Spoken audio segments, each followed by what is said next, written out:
kept pushing on, but then you went too far. When your ship has sailed and all your dreams are lost, everything is wrong, you feel like it's your fault. Just remember, I will be there for you, baby. Remember, there's nothing out there to get you, don't forget it. When life feels lemons, just call me. Just call me.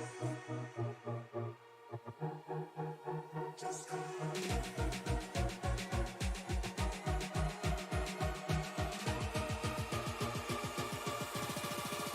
Just call me.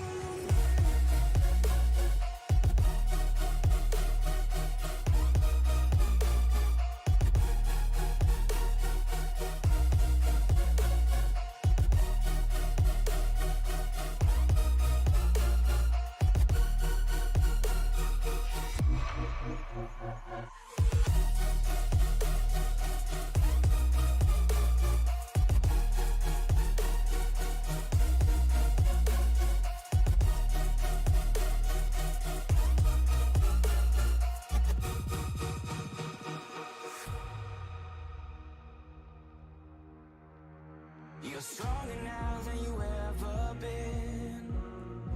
You gotta leave now, it's time to catch the wind. You will climb up high and look through the clouds, and when you're feeling low, I know you'll bounce back. Oh, and just remember, I will be there for you, baby. Remember, there's nothing out there to get you, don't forget it. When life throws lemons, just call me. Just call me. Just call me.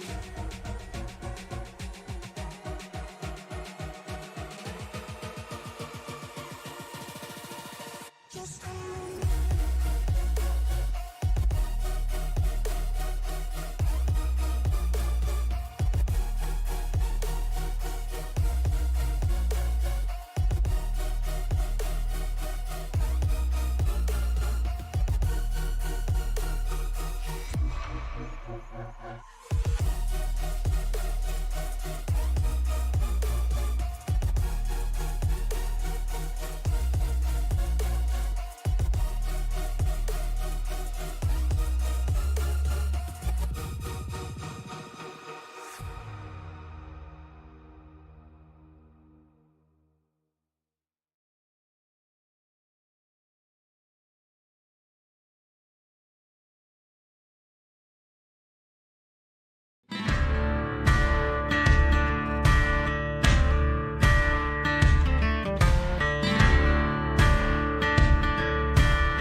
Last week, Daytona proved to be a very difficult opening to this season, but here tonight, we start anew. The second race of the season, the first mile racetrack of the season. It is the Rock 200 here from Rockingham Speedway in Rockingham, North Carolina. Good evening, everybody. My name is Frank Marchese. Thank you very much for making us a part of your evening. In just a moment, we'll have Jonathan Leach with me here in the broadcast booth for tonight's race.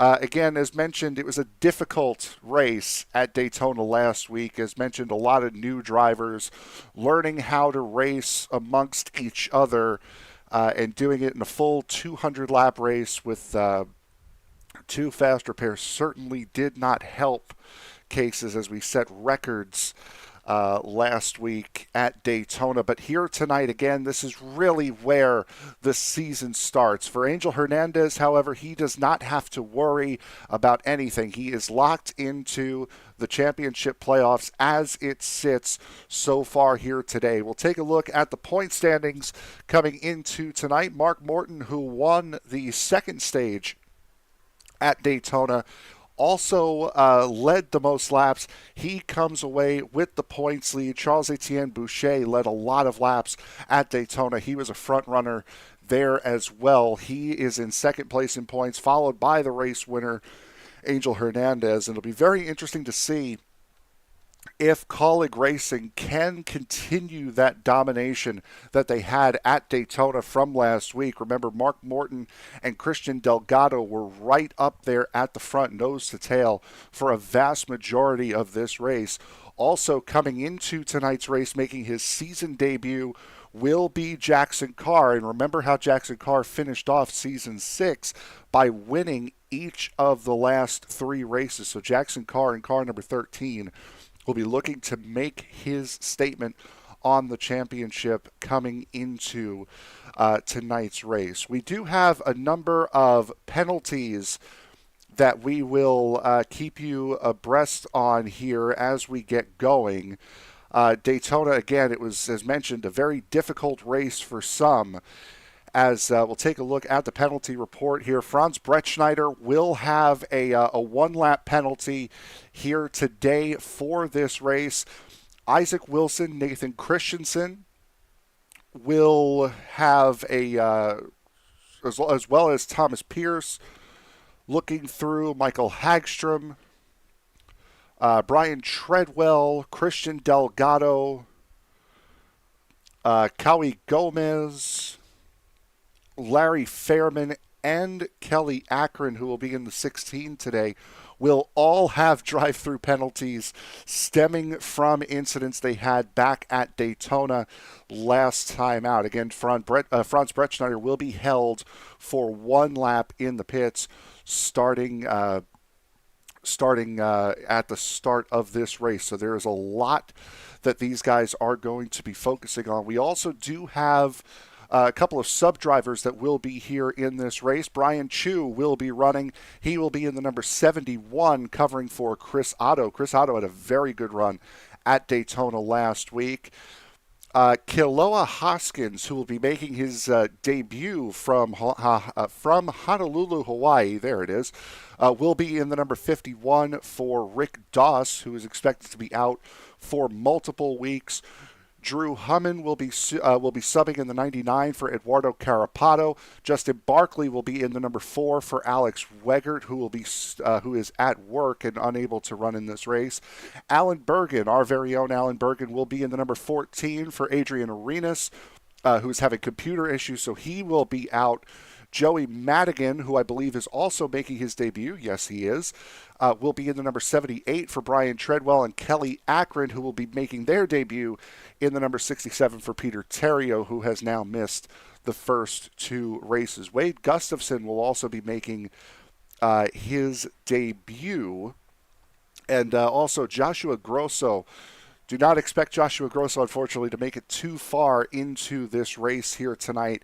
He has come down with an illness, same as Chris Otto, but Joshua Grosso will complete the first couple of laps here in this race today before he parks it for the event. So it is a lot of stuff going on here for this for this second round of the season as we get set to go into the qualifying session. And from what I can see, we have 38 cars that will be making the start here tonight. And it'll also be very interesting to see who among the drivers that are here will be able to stick around here for a long period of time, because a lot of the Northeast and the Plains in a severe snowstorm right now. So that will be something to keep an eye out for throughout the evening. As we take a look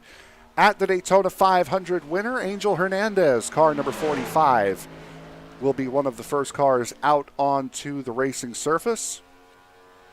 Again, 38 drivers expected here in this race, as Hernandez taking the green on his qualifying run. Charles-Etienne Boucher also out on track as well. Curtis Kelly in the 42. Jackson Carr, who we'll see in a moment, is on track.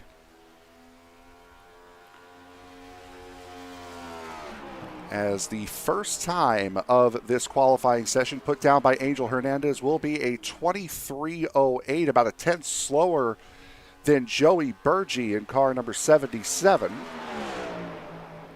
So Burgee right now with the fastest lap time as it sits.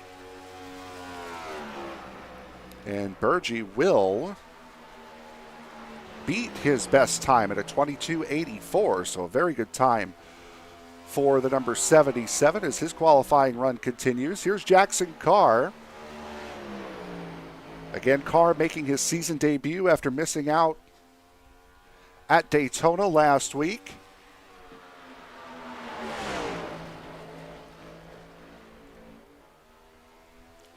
Show Barkley's qualifying attempt. There's Justin Barkley. Car number 4 currently sitting 16th quickest on the timing and scoring sheet.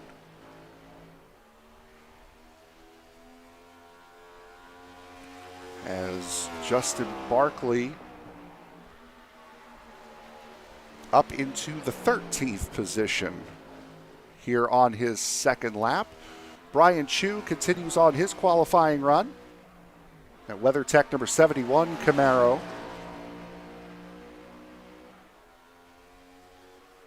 Sixth quickest coming to his final lap as Chu will not better his time this time around. Does still have one more lap to do it. 4 qualifying laps here in this series.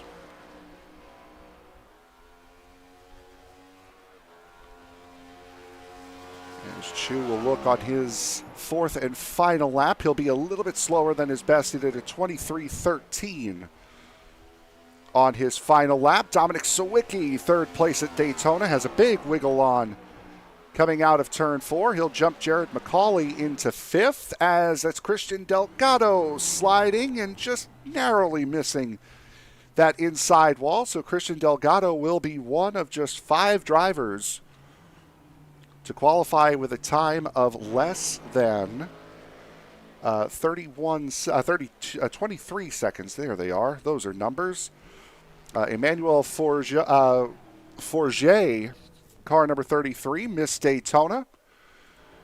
He will qualify no better than 12th, as we see Michael Iskander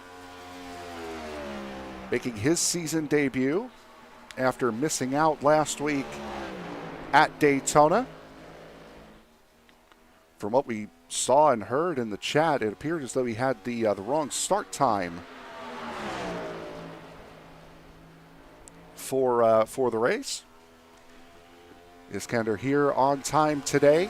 23rd quickest completing his final lap. He'll go 21st quickest as Joey Madigan on a very quick time. He'll be in car number 78 tonight.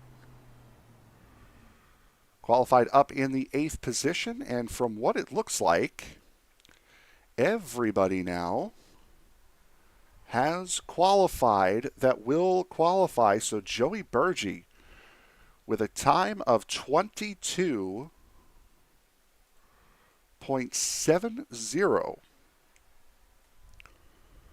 will take the pole here for tonight's race, round number 2 of this iSNF Cup Series season.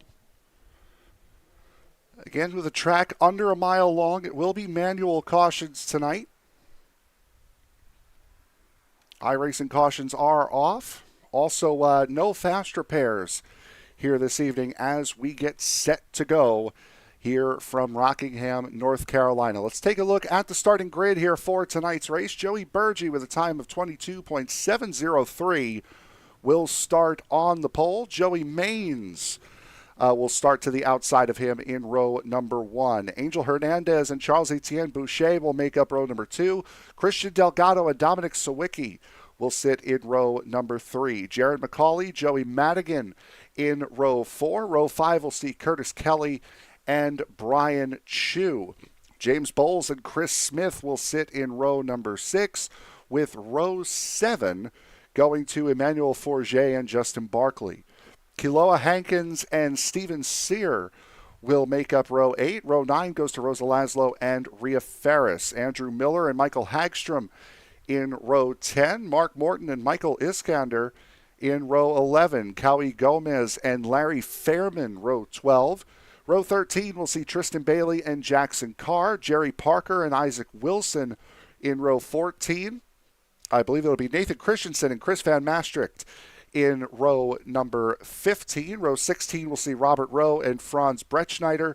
Shane Griffin and Matt Metler in row 17. Row 18 will go to Michael Gervey and Bob Wyckoff, with Casey Tomlinson lining up to the outside of Kelly Akron to round out the field here tonight. So it'll be a 38-car field here at Rockingham for this evening's event.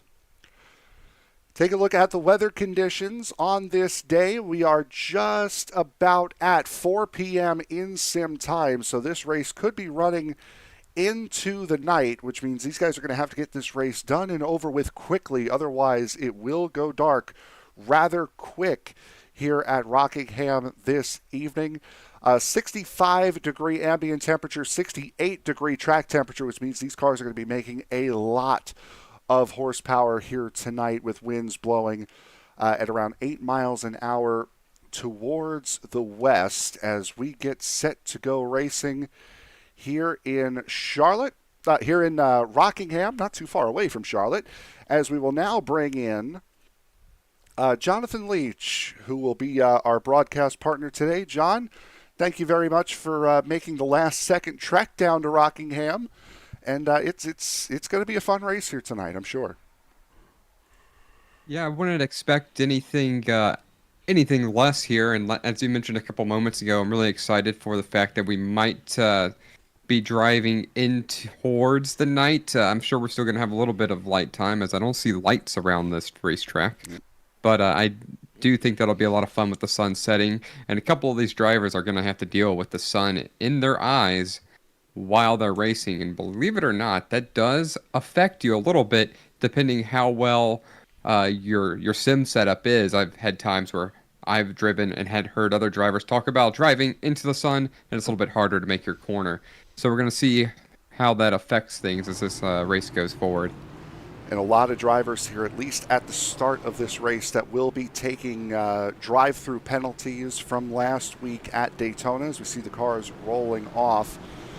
So that'll be interesting to see how those drivers kind of fan down into the bottom line as quickly as they can so they can serve those penalties. Others also just electing to start from pit road.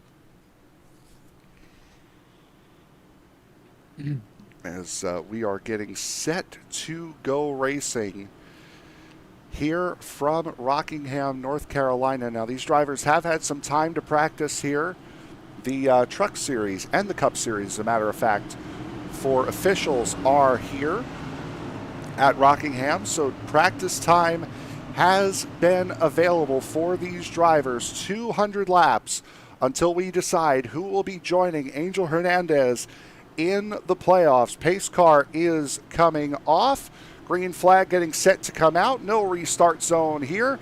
Joey Burgee leads them down to the line. Green flag is in the air. 200 laps here from Rockingham.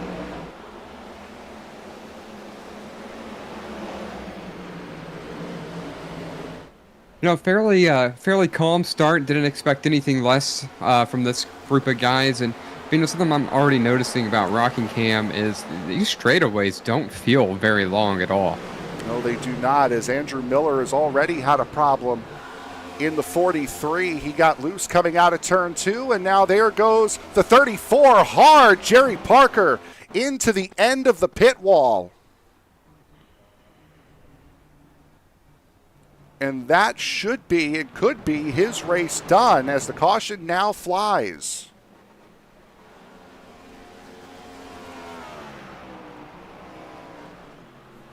So Jerry Parker, unfortunately for him here early, will most likely be done, as we saw him get turned coming out of turn 4. Let's take a look at it again here.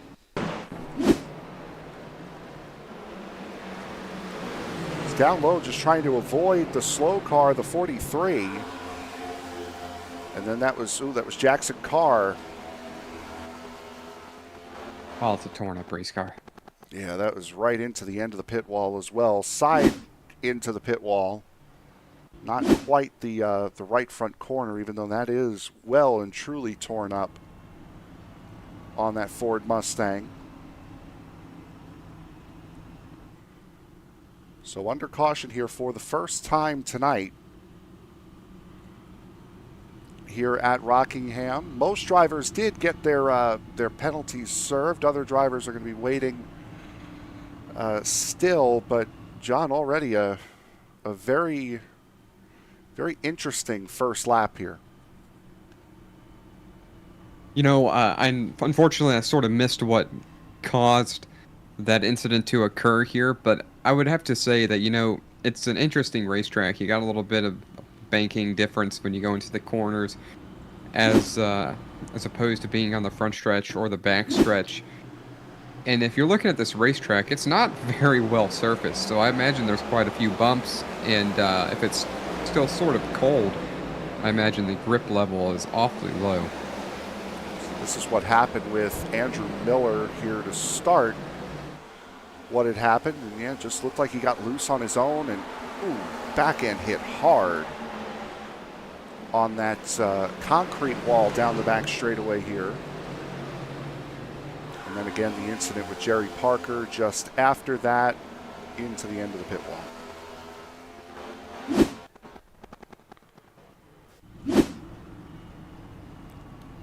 So here early, under caution for the first time tonight,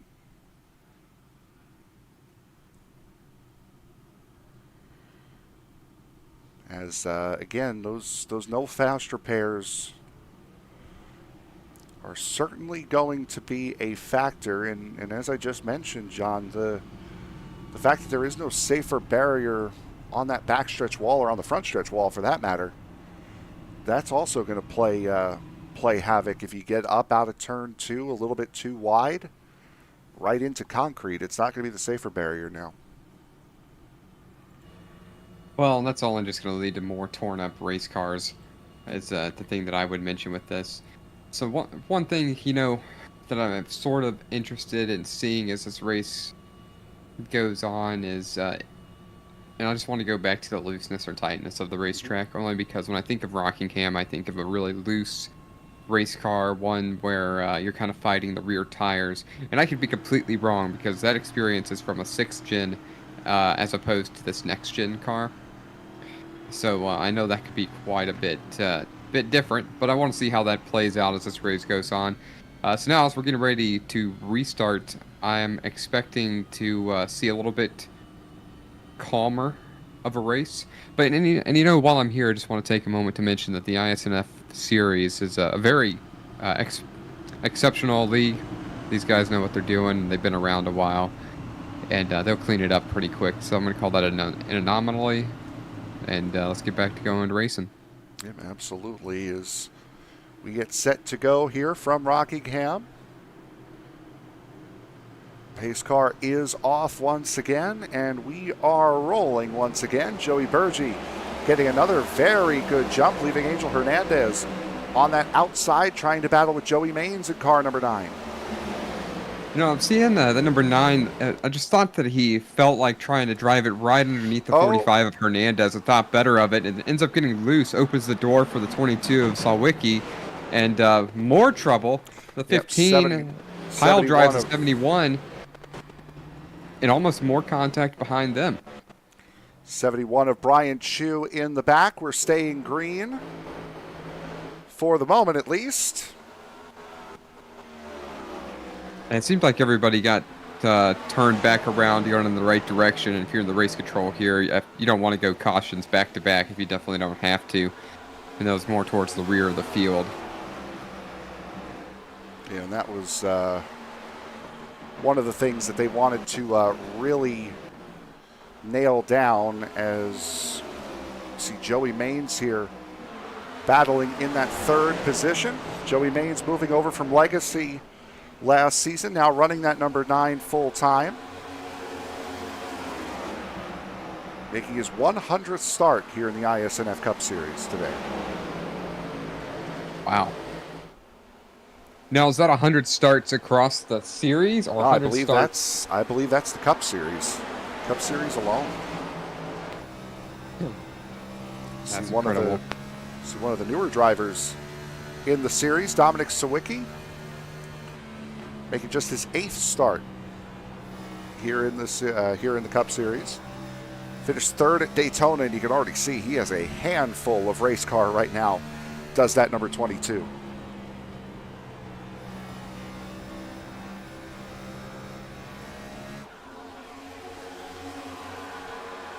You know, that's really just starting to show, like I was thinking of the looseness. What was the track temperature, Frank? I'm sure you talked about it, but I just happened to miss it. Track temperature was 68 degrees with an ambient of 65, the lowest it could go. Yeah, that tells a lot, and that seems pretty correct for this time of year, don't you say? But a temperature is that low, grip is going to be hard to come by. When you're coming off the corners right there, and you saw the, oh man, who was that, the 44? Was that who that was back there, get loose? Yep, that black car, yep, the 44. It's Robert Rowe there in the 44. And he's loose again, right there. So those low track temperatures and racing is not doing anybody any favors right now, and you can't quite get everything that you'd expect to get out of the car when the track temperature is low that way.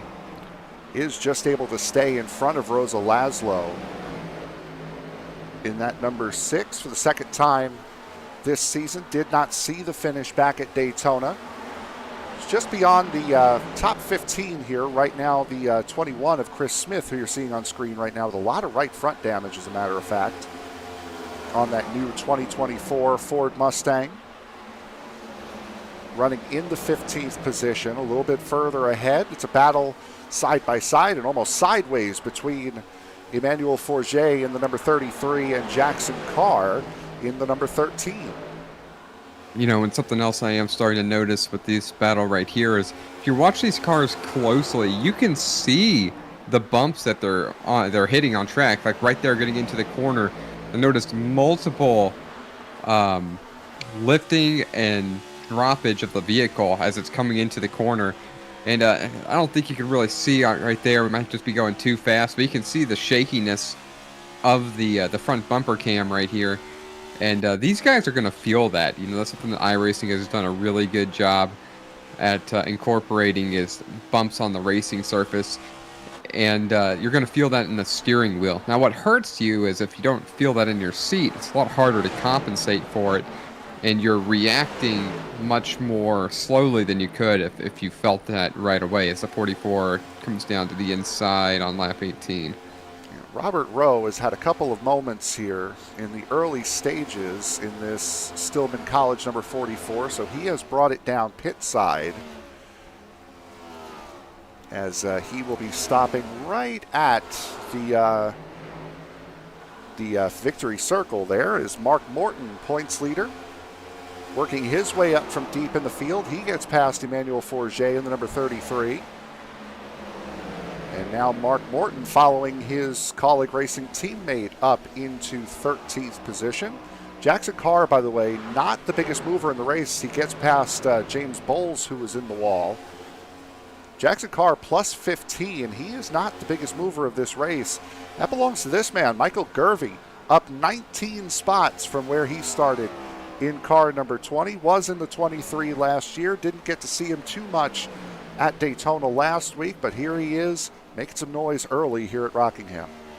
And to mention real quick on Michael Gervey, he's running faster lap times by about a tenth or a tenth and a half faster than the next 4 cars in front of him. So it's possible that he could go ahead and add to that biggest mover number as he's trying to climb his way into the top 15. And there's trouble right there. Big hit, car number 47. The 42 is also around. Now, the caution had happened just before this as Curtis Kelly, watch out. So that was Curtis Kelly. Bob Wyckoff was the 47 who got hit.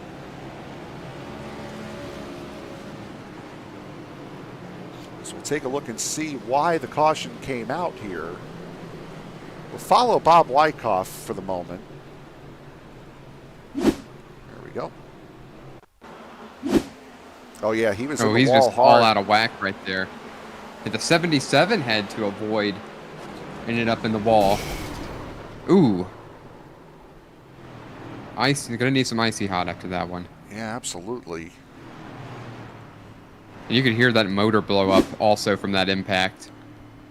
Riding on board with Wyckoff, already in the wall, looking from behind. And gets hit from the 43 of Miller. That's what sends him straight up. And no, it was a 43, not the 42? Well, he hit both of them. Kelly. He does hit the 43, but the 42 is the one that clips into him. Here's on board. See Burgee getting into the fence there. There's the 43, and then there's the 42.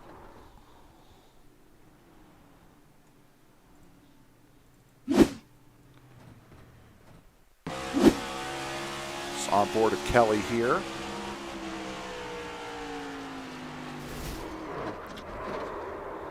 Boy, he really came bouncing off that wall quick. There was nothing that Kelly could do. Looking at it from there.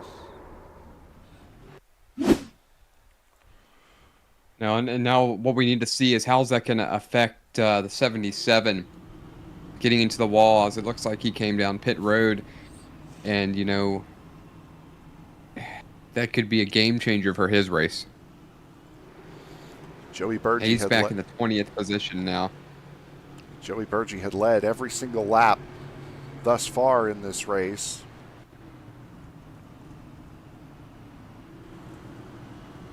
Doesn't appear to have too much damage on that number 77, but still, it's going to be interesting. The 9 of Joey Maines also came down pit road here, so he's going to be in the back of the field as well. Right. I think that's something we're going to be talking about later, is what possibly could have been with that impact. So right now, the top 12 of Hernandez, Madigan, who's making his debut, Delgado, McCauley, Barkley, Hankins also making a debut. Carr, Morton, Forget, Iskander, Van Maastricht, and Matt Metler have all decided to stay out here. I wonder if Matt Metler's staying out because once upon a time I told him to do something different, and he did, and he almost won a race.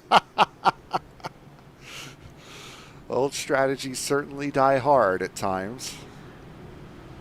It was I don't know, that was a time where I was telling him, you know, just be aggressive. You've got nothing to lose here. Just be absolutely aggressive. Well, he's getting himself that track position as we're about halfway through the stage. Of all the information that we blurted out at you at the beginning of this race, the stage breaks was not one of them. Stage breaks will be at lap 60 and lap 120 here today. So just a little bit off of what they were back at Daytona. Daytona, they were 65 and 130. Here they're 60 and 120. As Angel Hernandez electing the outside line here for this restart as we get set to go green flag racing. The 16 pops back in. We're back racing again here at Rockingham. Side by side in a turn 1 with a 34 and the number 10 with the 16 looking to take advantage of it. That's Delgado. Thought he was going to think about 3 wide, but instead he's going to go to the high side for the better turn into turn 3. Kealoha Hankins also here in this Rick Ware entry number 51. Debutante from Honolulu, Hawaii. That's early there if that's where he's racing out of. It's not quite as early as my attempt at the roar before the 24 this morning. And how did that go for you? It went decently right up until the point when I ran out of fuel because I missed my pit box. I would have finished in the mid to low 20s and ended up finishing 33rd 2 laps down. All because of that one stupid mistake. Yikes, there's a lot of smoke right there I just noticed on track. Not really sure where that came from. I'm not seeing any off tracks either. Seeing Steven Sear may have had a moment, but he just came down pit road. That could mean anything. Seeing Justin Barkley trying to hold Jackson Carr at bay. Barkley in a substitute role here in car number 4 today. So we want to take note real quick that the top 9 have not pitted in this race yet. So James Bowles in the 48 is the first car on that has pitted, but it looks to me like he only took fuel. Behind him, Dominik Sawicki, he appears to have taken 4 tires. So he looks like he's going to be the only car on fresh tires. We're going to follow him and see if fresh tires will make a difference here with 22 laps remaining. If we go a little bit further back, mention Matt Mettler again. He hasn't pit yet either. He's up 18 positions. Oh, so he just needs to hang on. That was tight. Yeah, so Matt Mettler just needs to hang on for this run. And I don't think he's going to have enough fuel to get to the stage break. But if he does, that would be the play. Kelly Akron making their debut here today out of Palm Coast, Florida. That's an odd age right there. Yeah, I was going to say, Rhea Ferris does an amazing job. And just in the same way with all of us, when we do, well, all of us, I mean me, there's Akron getting loose and into the inside wall hard. Incident did not bring out the caution. Again, manual cautions here today. You know, you've got to appreciate race control in the iSNF Cup Series for not allowing single car spins that are not a factor to cause consistent cautions. We would be on caution number 4 right now, possibly 5 if it wasn't for that, and that really keeps these races going. I was going to say, when we're trying to adjust so many things and numbers, again, Rhea Ferris does such a good job. And oh, there's the 13 around. That one should be a caution. Yeah, that's a caution. The 48, the 13, the 4. 43. Lap 35. 43 getting into it as well. Nudging in the back. 41 just stays out of it.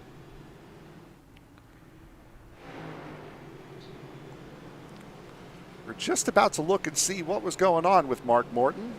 And his teammate ends up making a headline. He's on board with James Bowles here. Got in with the 4. 48.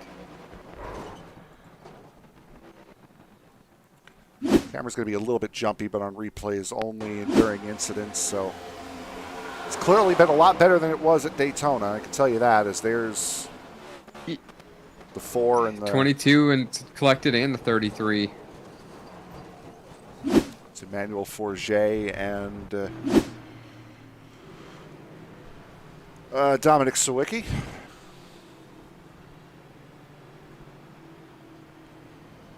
See all the damage to the front of Jackson Carr's machine. So it is looking like 4 straight wins for Jackson Carr, at least for the moment, is out of the question. If you're just joining us, remember Jackson Carr making his first start this season. He won the final 3 races running last season. Oh. So going back to that event right there, that between the 4 and the 13, and Justin Barkley is a lap car. So I'm not sure what caused that or what they were really racing for. And I'm not trying to assess blame here, but he's a lap car in that environment. So I'm not sure what caused it. It looked like the leading car, which I think was the 13, just had to back up the corner, and the guys behind him was not expecting that, and that's what led to the caution number 3 here on lap 35. So a lot of guys coming down pit road. There's Chris Smith. There's the 48 of James Bowles again. Emmanuel Forget in the 33. Saw Matt Mettler, Michael Gervey also down pit road. A lot of nose damage.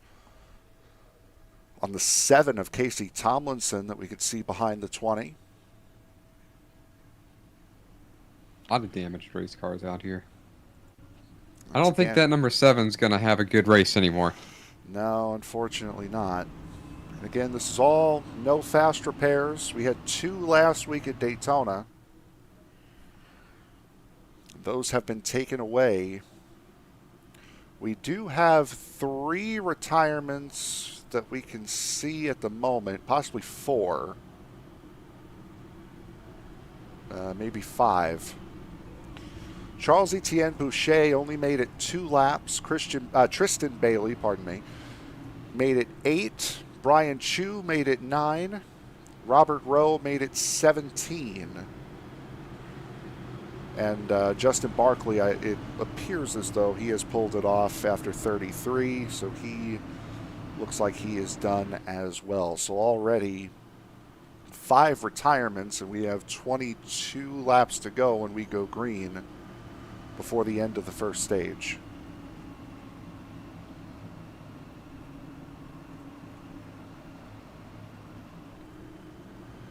Yeah, I'm interested to see if things settle down a little bit, as the race goes on. And I felt like we were making pretty good time as far as the actual racing portion here on the 3 cautions. Of course, we know we have a minimum of 2 more with the stage breaks. But if cars keep dropping off, things are going to change as the pace car turns down. Frank, here you go. Green flag back out. Again, Angel Hernandez taking that outside line. Jared McCauley, Kiloa Hankins. Nice little ride for car number 51 so far, making a name for himself in the debut. Already up to second, plus 13 for car number 51. And when he had to take an aggressive move right there and slide up in front of the number 16 of Delgado to hang on to that position, but he fit the car in and he's going to hang on to P2. Now Delgado under attack from the 42 of Kelly.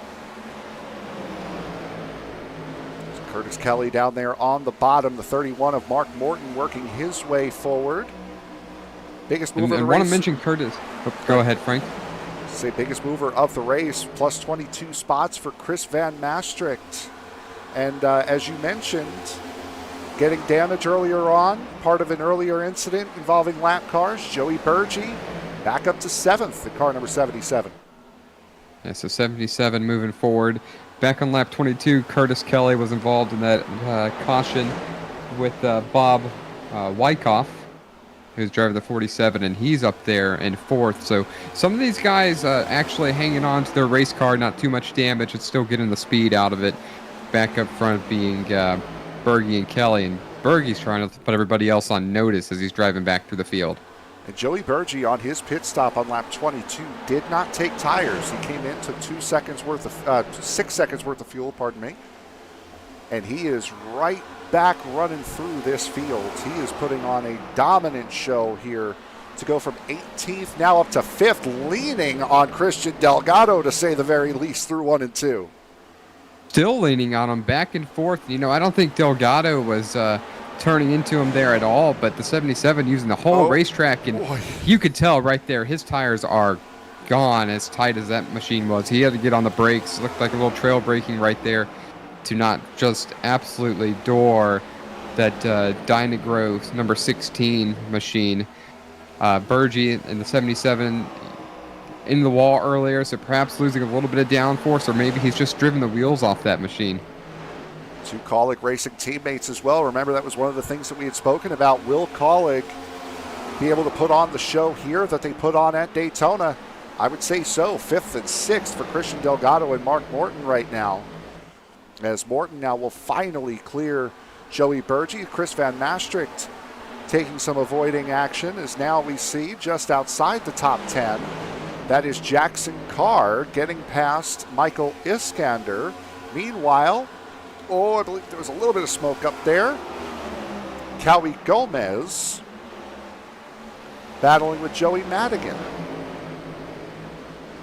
You know, something that large fields like this one here with the iSNF series is there's always something going on the track. And we have 38 drivers in this race. You know, there's every position does matter because all these drivers at some point want to have some say in how the end of the series or the end of the season is going to turn out.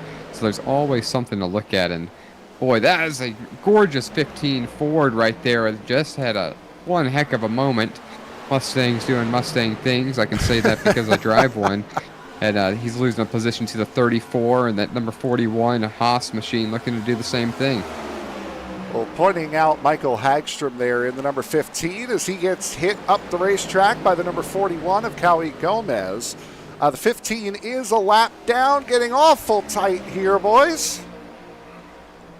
Yeah, you know, that one incident right there. Run. Oh, here we go. Everybody got backed up, and there is going to be caution number 4. It's Larry Fairman that ended up going around off of that. This is just shy, so we're going to have a nice little sprint here for the final bit of this stage. And again, trying to pass the lap car, the 15 of Michael Hagstrom. And as you said, John, everyone started to get bundled up coming off of turn 2. Forget threw the nose in there. 21 wasn't expecting it. You know, I just think that was just a chain of events. You know, in aviation, they talk about, or aviation disasters, they talk about the chain of events that lead to the disaster. There are 4, 5, 6 things, all that happened right here that led through the contact between the 33, 17, and 21, which brought out caution number 4. Inevitably the 15 as well that started all of that. Getting loose coming out of turn 2, getting into the wall, and then everything that you saw from there. I'd like to thank everyone joining us here today in the chat. A lot of people watching us here today. Round number 2. The Rock 200 here from Rockingham for the iSNF Cup Series. Also like to thank everyone who watched, again, my attempt at the Roar before the 24, which at least in my split turned into the Roar before the GT4. 49 GT4s when you're expecting a multi-class race. Not fun. But still, thank you all who showed up in that. And SRM Racing, we tried to kick that off last year, but unable to get it going. That is on the docket for this year, though, I'm sure. And we've got a couple of people interested in running the 24 hours of Daytona. Definitely wouldn't be a top split team. Maybe that's something we'll put into the works for next year. Yeah. Put ourselves a top split team together. We'll cover the event and hope that our team comes home victorious, which I do believe the top split's going to be broadcasted. I'm not sure if it'll be all 24 hours of it, but I have read some stuff that the top split 24 hours of Daytona is going to be broadcasted next weekend. Looking forward to seeing that happen. So if Casey Kerwin, Ray Alfala, Malik Ray, any of you guys want to hit us up for a team ride, just let us know, and I'm sure we'll give you at least half of what you need. As under caution for the 4th time here today. Yeah, we can DoorDash them their food. Yeah, we'll be on right, call. Anyway, don't worry. Let's go ahead and start talking about racing again. So Hernandez out in front. It's been between him and Joey Burgee as far as laps led are concerned. Burgee surrendering the lead back on lap 22 when he came down pit road on what would have been the 2nd caution of the race. And Angel Hernandez has been out front ever since, but Kealoha Hankins certainly looking as though he is going to put up a fight here with the final laps of the stage about to kick off. Stage break will be at laps 60 and 120 here today, as we are getting set to go green once again. And once again, that outside line is going to be the control line. I just think you get a much better turn into the corner, and it looks like the banking change is a bit lighter from the high side into the corner as opposed to being the low side. And when you're entering low, it just seems like these cars want to chase up the track, and that's scrubbing your tires off and probably taking a valuable 10th away per lap. Low side has been very, very nice in the trucks. I've run a couple of C races here. I've not run the A class yet. As Angel Hernandez getting set to go back to green flag racing, leads him down. Green flag in the air. Caught the 51 sleeping on the start. Yeah, caught the 51. It looked like he backed up the 16 of Christian Delgado as well. So that means the 51 of Hankins. Oh, big slide. That's Mark Morton. Into the inside wall hard goes car number 31. We're going to stay green. Oh, and around goes the 11. Oh, now there's trouble. That's Shane Griffin, and that is the caution.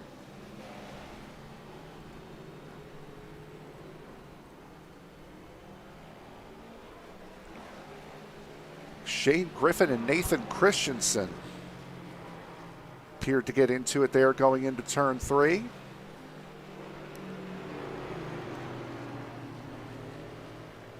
And for the moment, I believe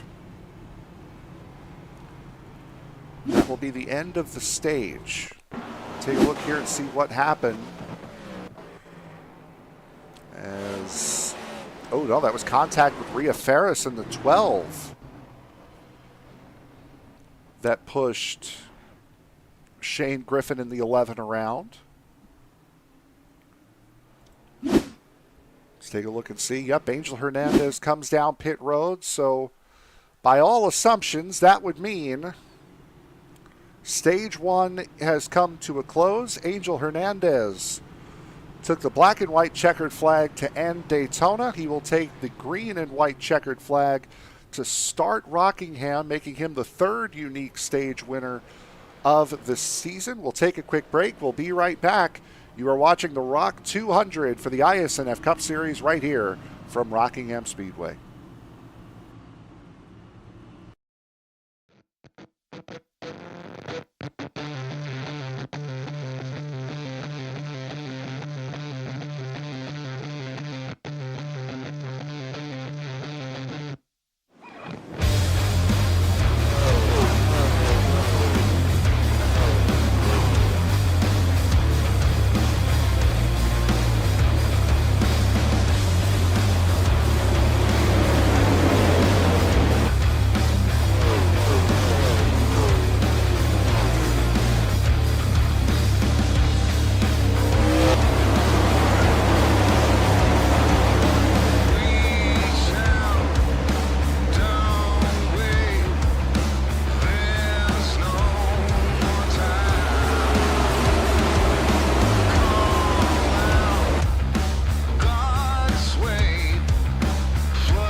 Green flag set to come out. Beginning of stage number 2 here at the Rockingham Speedway.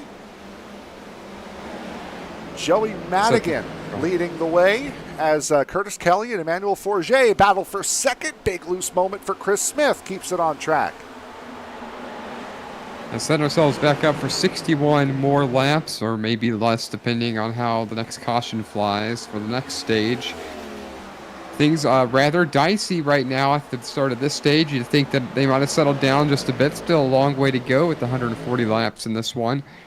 A couple different drivers up front now that we're noticing slowly make their way up there. Further back, that's Cowie Gomez in 13th position to the inside of James Bowles, who takes the spot. Car number 48, we mentioned last week at Daytona, pretty much the whole of the Legacy Motor Club stable is, that's Emmanuel Forget in the middle of the racetrack, and that's going to bring out the caution. And we noticed the 48 in the wall, but I'm not sure what happened for the next one. What happened with Forget happened a little bit ahead of what we were watching, and I think there was also someone that went spinning in the back. So again, Forget taking over car number 33, that RCR camp that was so dominant last year with Linus Brostrom and Alexander Ariltsen manning the helm.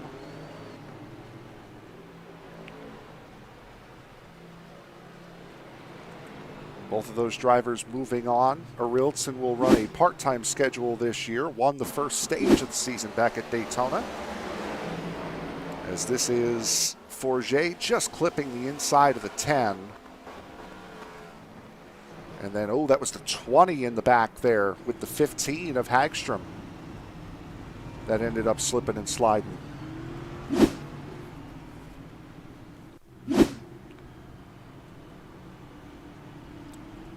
So that will be caution number 6.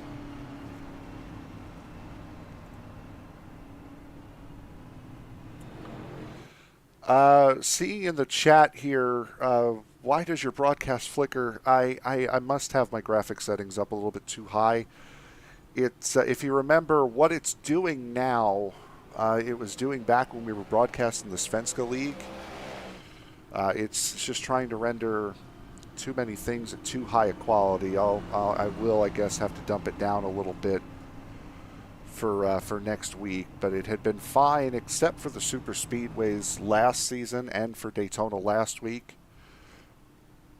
But fortunately, it's only doing it during the cautions and with cars wrecking this week. So I guess unless, John, you want to buy me a couple $1,000 computer, I'll turn the quality down a little bit for next week. Yeah, I mean, that could be arranged, but unfortunately the Padres are about to steal you away from us. Yeah, that's a thing. That is a thing that's going to happen soon. March 23rd, I think, is kind of the date. That'll be for this series, actually. That'll be at Monza. These cars will be running at. So my Easter gift to Sim Racing Media will be that they no longer have to deal with me. Yeah, what a gift, Frank. What a gift.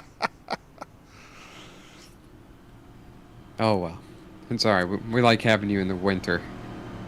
Yeah, it's been, certainly has been nice to get back and call in these races. And you know, for these guys, it's going to be like having 2 different channels broadcast them. Yeah, more or less. Yeah, because it's pretty much the second half of the season. You're going from Fox to TNT after this, or NBC. So think of it that way. You got a split broadcast for this year. Last year it was an unexpected and unintended split broadcast, but this one's planned out for you. Yeah, somewhat. Hoping that that Liam will be here for the majority of the second half of the season, but we'll see how things work out for him and his everyday life. This race is a little bit too early for him, I think, to make it with mandatory overtime stuff that he's doing, but that's all right.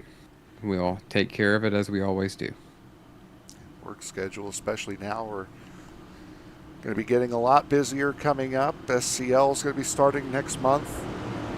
Sunday Night NASCAR will be starting back up again next month. Sorry, I know I'm freaking you out here, but we got a lot still to come. We got a lot coming up now with all of our broadcasts scheduled. The OCD Ferry went through our YouTube page last night and scheduled all those. So now you know what is coming up here on Sim Racing Media. Green flag back in the air. Joey Madigan up front with Curtis Kelly, able to stick it to the inside, something we have not seen here on the restarts. Car on the outside leading the way, car on the inside able to stick it. And it could be just the aggression level or how much you're willing to push the car. And at the same time, I'm starting to see what appears to be a little bit of rubber getting put down on the inside. That might be helping with the grip just a hair in the corners. But, you know, he also might have just had a better run into the corner. And one more thing to talk about now that we're back to racing number 77 in the wall again is things are heating up here with the SRM family. And if you want to try your hand at getting in the booth and talking about these race cars and using your racing knowledge to entertain fellow drivers, friends, family, and fans, go ahead and send us a message. We'd be glad to entertain the discussion and see if this is for you. Absolutely. Oh, somebody must have spun. It looks like the 34 right there had a bit of a blinking issue. It almost led to contact with the 77, and now it will. A little bit of contact there is now Joey Burgee will regain the race lead, at least for the moment. That inside line is so difficult to pass around here, as that smoke is from Michael Iskander, who had a moment. That's what caused the blinking there. So Michael Iskander in car number 1 running into some trouble, as Joey Madigan staying out in front. Madigan came in last on lap 35. There you see the top 5 when they last came into pit. Curtis Kelly on the outside looking for second. He was last in on lap 22. Are we going to just not fail to mention that the 77 nearly just took out those 5 cars running right behind him, but managed to hang on to it with that big fishtail in the corner? We're going to see if he's going to back it up a little bit to keep that car more under him from now on. But when you're not able to drive up to the high side, making that low lane, I think you're just putting a lot of pressure on those tires and just trying to force them to turn in a direction that force does not want to go. And that's definitely making that rather difficult for him. But he won't give up that low side. I don't know if he's trying to make that work for later, or if that's just the best position for him. If you want to get around someone, you got to go to a different line, and that's exactly what Joey Burgee is trying to do here. Trying desperately to get around Curtis Kelly. As look who is starting to work his way back up into the top 5. Car number 45, last week's winner, this week's Stage 1 winner, Angel Hernandez out of Michoacan, Mexico, looking to the inside of Jarrett McCauley for the 4th spot.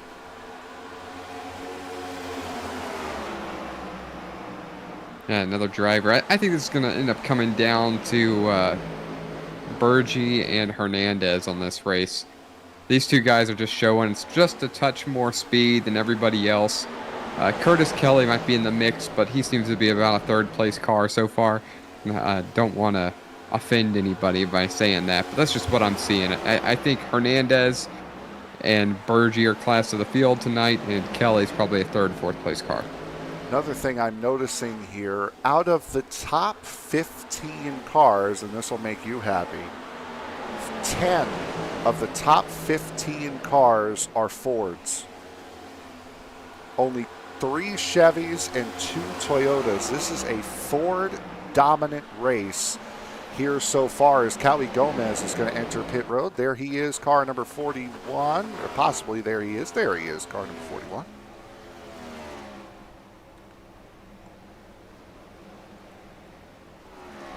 Certainly some diversity from where some of these drivers are from. Mexico, Honolulu, Brazil, America. I'm sure there might be a Canadian here or there. Yep.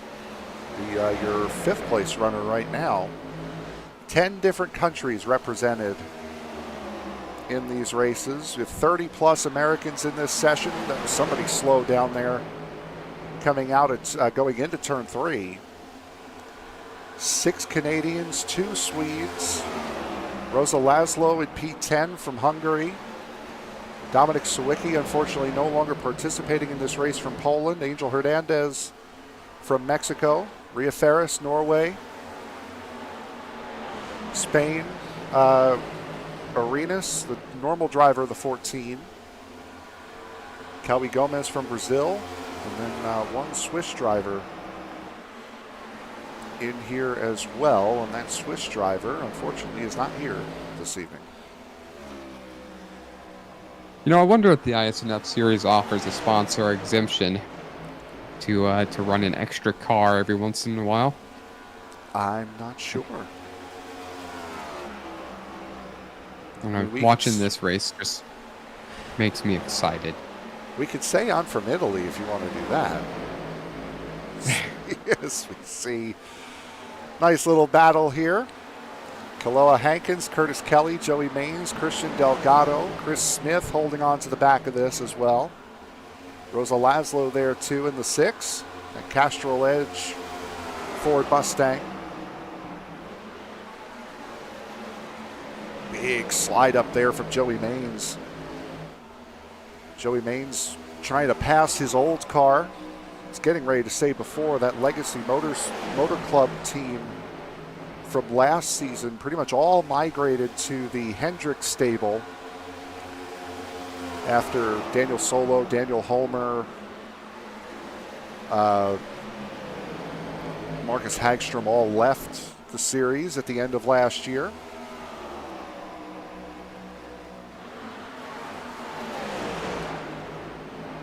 Christian Delgado continuing to work his way forward. He's up into the 8th spot now, looking to the outside of Joey Maines.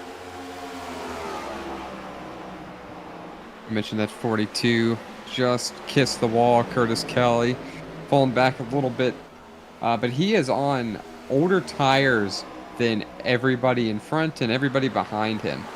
His last pit was on lap 22. He seems to be saving tires for the end. And now, like I mentioned, he's third place car. But I'm going to say, you know, third place car on fresher tires than everybody else is a winner to me. Yeah, absolutely. Christian Delgado slides in front of Curtis Kelly. Joey Maines is going to have to settle for falling behind a little bit further back. P18 and 19 swapping positions. Ria Ferris had P19. She no longer has that. James Bowles looking to give it back to her and does. And now Ferris looking to take it back and does.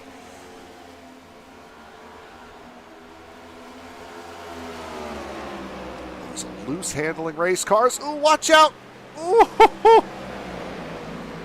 Boy, he got close going into turn 1.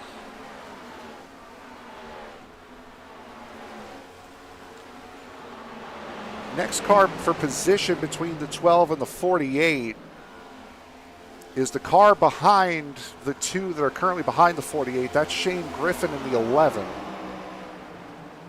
He is battling the 48, not the 7 and the 34 in front of him. Both of those cars involved in incidents early, especially that 34 of Jerry Parker, who slid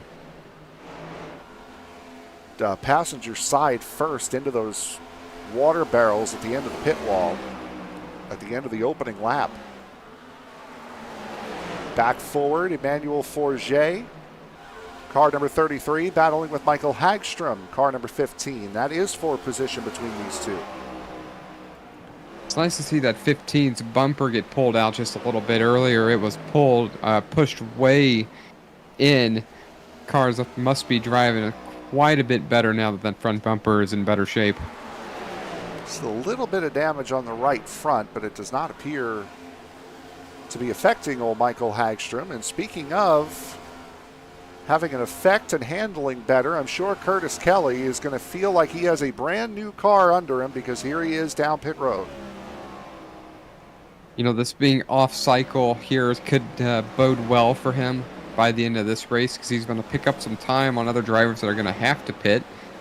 And I assume he's not going to pit, depending on how the stages go. I think we'll see him back up front quickly. Somebody got way loose there on the back straightaway. Unfortunately, didn't bring up an incident, so we're not quite sure who it was. As we're seeing Joey Madigan. Go ahead. I wasn't sure either, but I saw part of a car up near the outside wall. There's trouble into the right leader. There.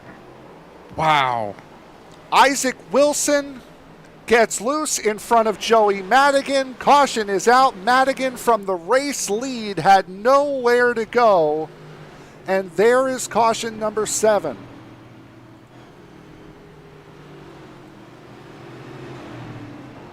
Wow, that one hurts.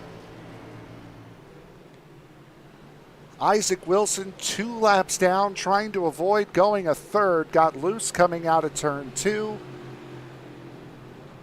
and swung right into the path of the leader, who is now going to slot into 8th.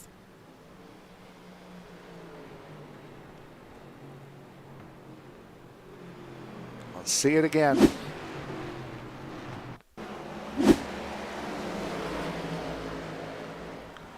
Yeah, he just got loose. Just an inopportune time to get loose right there with the leader. And honestly, I think Madigan didn't take too much damage.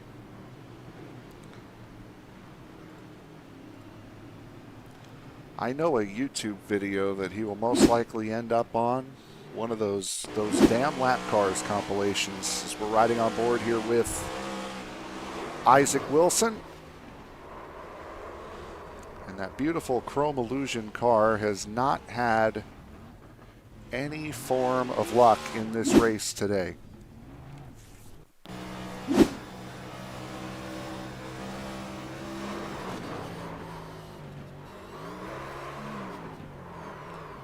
Did a very good job, too. You heard there on that replay, Madigan gas it up to keep from backing it into the inside wall. Did a very good job there.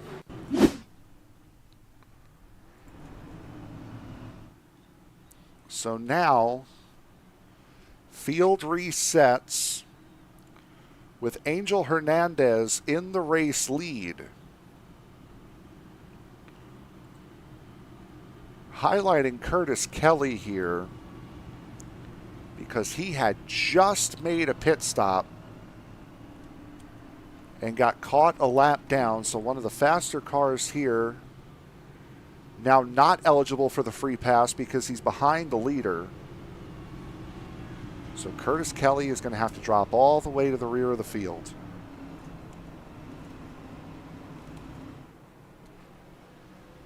It's unfortunate. Got to wait for timing and scoring to catch back up. It is showing him ahead or being on the lead lap, but I think that stuff is all sorting itself out as we go. And that was an untimely caution, and that's the risk you play with the off-cycle strategy. But with the with the stage ending on 120, I think he's going to have enough opportunities to get back on the lead lap and to recover from this. Looks as though he's going to be on the same lap as Franz Bretschneider in the 8. There he is in that Rebel Bourbon number 8. This is the first time we've seen Bretschneider all race. It was not the case last week at Daytona. He was right up in front, was Bretschneider.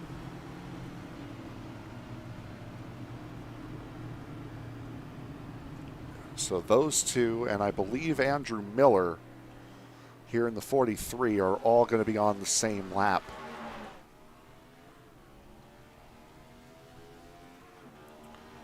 As we get set to go green here once again, Angel Hernandez, Jared McCauley, Christian Delgado, and Joey Maines, Rosa Laszlo, Nathan Christensen, Kiloa Hankins, Chris Van Maastricht. Your top 8, the top 7, so that would be Hernandez, McCauley, Delgado, Maines, Christensen, Laszlo, and Van Maastricht did not pit. Kiloa Hankins in the number 51 is the first car who came down pit road with 4 fresh tires on him. So first car on tires, running 8th. Green flag back in the air. Angel Hernandez back out front. No, solid jump for Hernandez. Half a second already on McCauley and Delgado. In the 36, Christensen just losing positions like a rock. I'm not really sure what's causing him to drop so quickly. He's got same fresh tires, just a little bit out of whack. Excuse me, he does not have fresh tires. His tires are 30 laps older than a majority of the field. Just trying to hang on and can't seem to catch a break as cars are passing him every time he tries to get comfortable.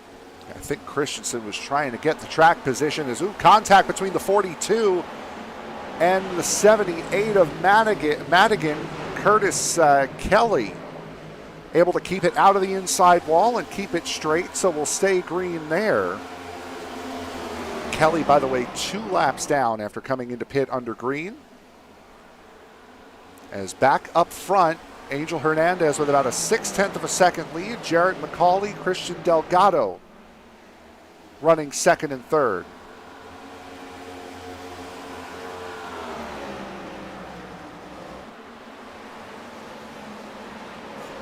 Right on board here with Kiloa Hankins.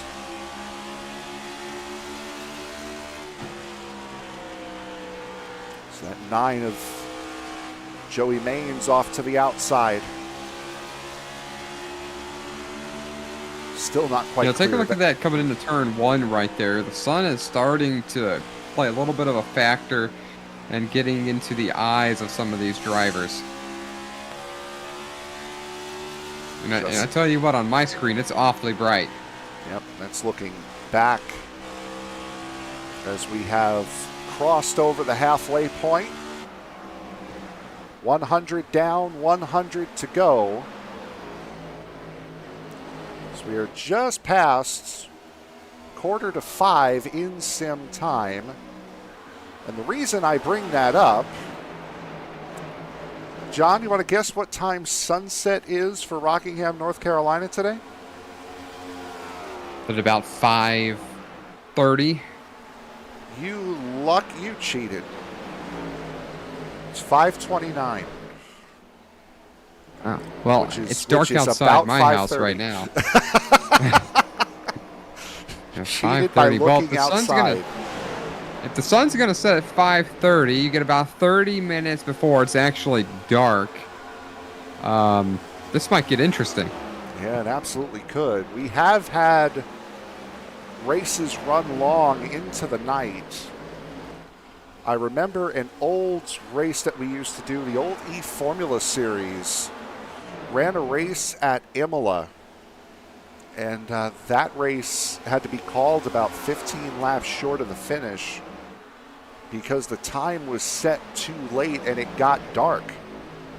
And in a Formula car around a road course, not good, as the caution comes out here for the 8th time today. And the reason for this one appears to be down on the bottom. We just passed it. That would be Jerry Parker, car number 34. Ooh, what's the 48 doing down there? And James Bowles down there as well.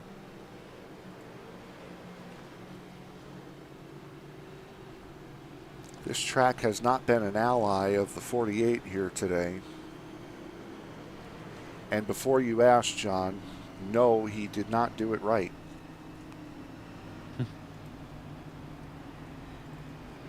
Take a look and see what happened here with Parker and Bowles. We're already off.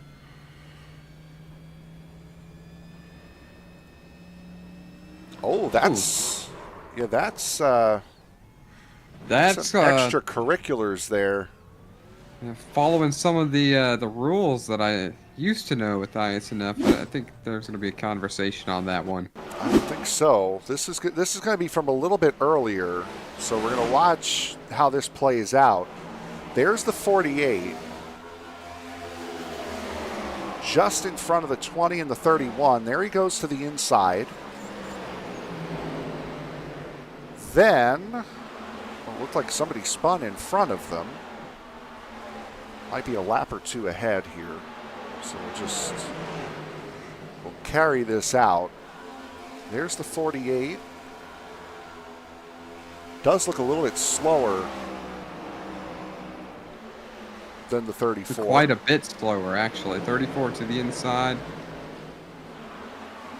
Got loose. He gets loose. Same exact thing that happened between the 24 and the 78. And I have a feeling that Bowles mistook. Doesn't see it that way. Yeah, mistook what happened, and right across the nose of the 34 he goes. Almost hits him again, trying to flip it back straight again. Yeah, one more to grow on. Oh, it does. Yeah, just come back about. to get him again. Yeah. You know, and still, I'm not running the league here. I don't like that intentional contact, even if you didn't know if it was on purpose, because you're going to go back and see that that was clearly not intentional for that contact. And the second one, the 48, however that was. Same exact thing that happened with Wilson and Madigan there, and that was race lead that we were talking about there. So we're going to have about another 10-lap shootout or so before we get to the end of the stage. Angel Hernandez out in front. Jared McCauley, Kaloa Hankins, your top three. Hankins is a very, very good shot at winning this stage, because Hankins, only car in the top 5 on fresh tires. Everybody else stayed out under that long green flag run. Everyone else around him stayed out on 92, 93. Considering I was the last second addition to this event, do we know the tire sets that these guys have? The tire sets are, yes, 4 extra sets, so 5 sets total. The set you start on plus 4. Yeah, it sounds like to me these guys are trying to save 2 or 3 sets for the last 80 laps or so. 60% fuel fill here as well for these cars. Don't look now, that number 60 up 24 positions. 10th place. Matt Mettler. Nathan Christensen plus 19 as well. He's had a very good run in the 36. He's on fresh tires now. Or, pardon me, he's not on fresh tires yet. Green flag back in the air. Angel Hernandez, an incredible launch, leaving Jared McCauley and Christian Delgado in his wake. And what's new side by side? Is the 51 going to take it 3 wide? I don't believe he wants to risk it. I don't really think Rockingham has the room for 3 wide, as Burgee almost into the wall, gets his nose cut off by that number 10 Smithfield machine of McCauley. Although I don't think McCauley had anywhere to go other than to cut him off, as McCauley looking to the inside of Delgado now for second. 77 knocks the wall down again. Joey Burgee broadside on the concrete wall down the back straightaway. Here comes McCauley looking to the inside. Just about clips Christian Delgado. I think he did. I think there was a little bit of contact there with the way Delgado moved his car to the high side. I want to mention Joey Burgee. If he doesn't win this race or place in the top 3, I'm going to say it has to do with those wall contacts. You've got to be perfect to win these things, especially in a 38-car field. And hitting the wall every so often, it just costs you time. And even if it doesn't cause you damage, hitting the wall is going to cost you a couple tenths that lap. And if you do it 30 or 40 times, that's a couple seconds to the rest of the field. And again, this sim, with the way Rockingham is in the sim, it was before the mandate that the safer barrier had to go all the way around the racetrack. So the front and backstretch walls are the original concrete walls here. Only in the corners, and only on the inside in the corners as well, is it safer barrier. So that's another thing that's going to play into it, as Hankins looking to the inside of McCauley here for second.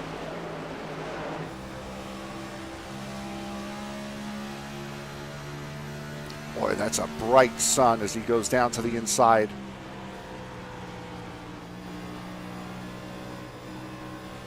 And we're offset as well, as there he is, seen in the rearview mirror, getting past McCauley, and now he can set his sights on possibly winning his first stage in his first ever event here in iSNF. McCauley, big time swing loose.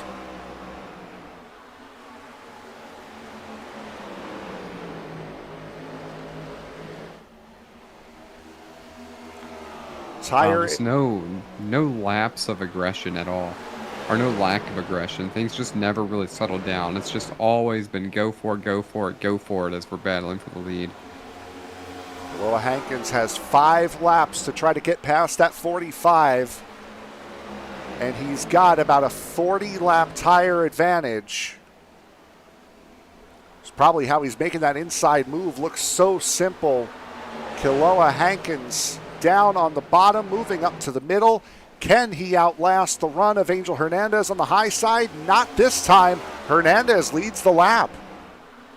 You know, and as he's trying to make this pass right here, you can really hear the tire scrub from being on that inside lane. Looks like he's going to slide up in front of him right there, but hit the wall narrowly. Wow, the 45 narrowly escapes being involved in that. That would have been a game changer. That's how hard you have to run that car on the bottom. If you want to try to make a pass, it is a lot harder down on the bottom to make a pass. And boy, Hankins, using every inch of what he's given, now has to concede as Rosa Laszlo goes spinning down the back straightaway. Doesn't hit anything, we're staying green. Oh, watch out. Oh, the 20's in here as well. Oof.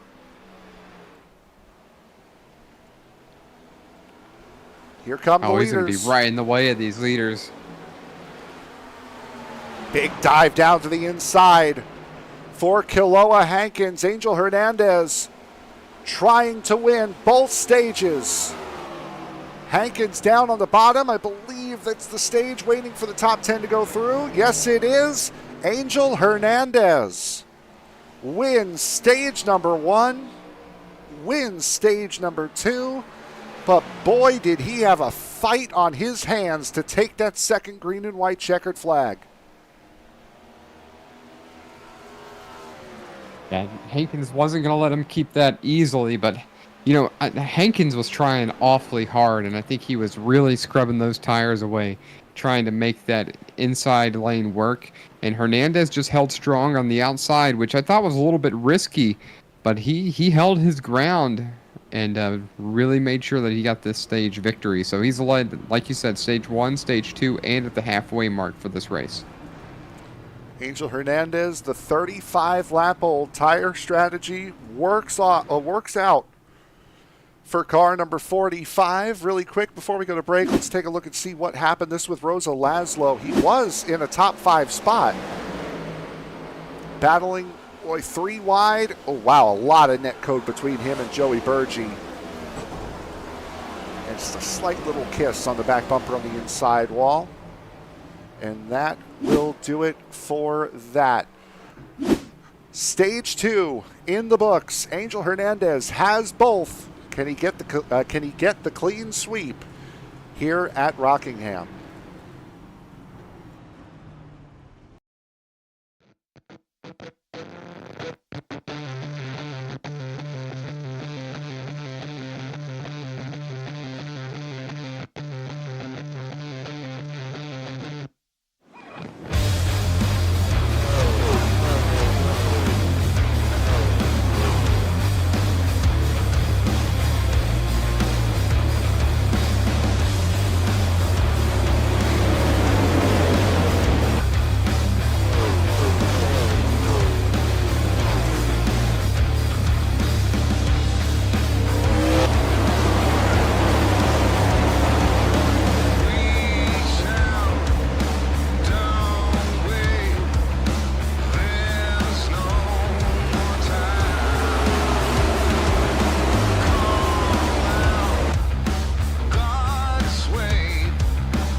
Getting set to go back to green flag racing here at Rockingham. Joey Madigan pulls the same trick he did at the end of stage one. He stays out. Kiloa Hankins wins the race off of pit road, but he has his hands full with Angel Hernandez and Joey Burgee trying to get that second spot. 75 laps remaining here on this one. We're going to see if Alex Hernandez can get the job done, as you mentioned, for the clean sweep, or is Hankins or Madigan, who we saw wrecked from the lead earlier, is he going to be able to make anything happen here? What about Burgee? Is he going to get it right this last third of the race and manage to reclaim his lead when he led the first 22 laps and then had trouble? Joey Burgee, that big wiggle out of him out of that fourth spot. Again, started on pole, as you mentioned, John, led the first 22 laps, came into pit. It has not been higher than fourth since. By the way, Joey Madigan and Kiloa Hankins here, both on substitute duties, both making debuts, running first and second, have been incredibly impressive here tonight. And another thing that I've been seeing, these shadows around this racetrack are getting longer and longer and longer as Burgee has a huge moment coming out of two, is able to keep it out of the wall, but cannot keep from losing that fourth spot. Yeah, it's just going to be that tune, that little bit of damage, and that car is not driving the same way it was early. I don't buy that everybody else just got better. I just believe that it's a little slower. Let's go back to 8th place. I'd be a little remiss if we didn't talk about it. Oh, somebody in the wall. That's the 10 of Jarrett McCauley. Caution is out.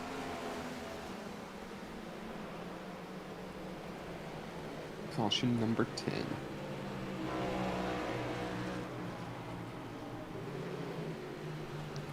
See what happened here with Jared McCauley. There were a couple of cars that were in the mix there. Oh, the 16, that's a lot of damage for Christian Delgado up there in the fence. Nose completely gone.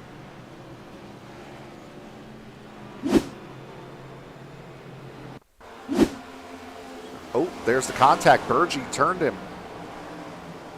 And then, boy, Delgado nowhere to go.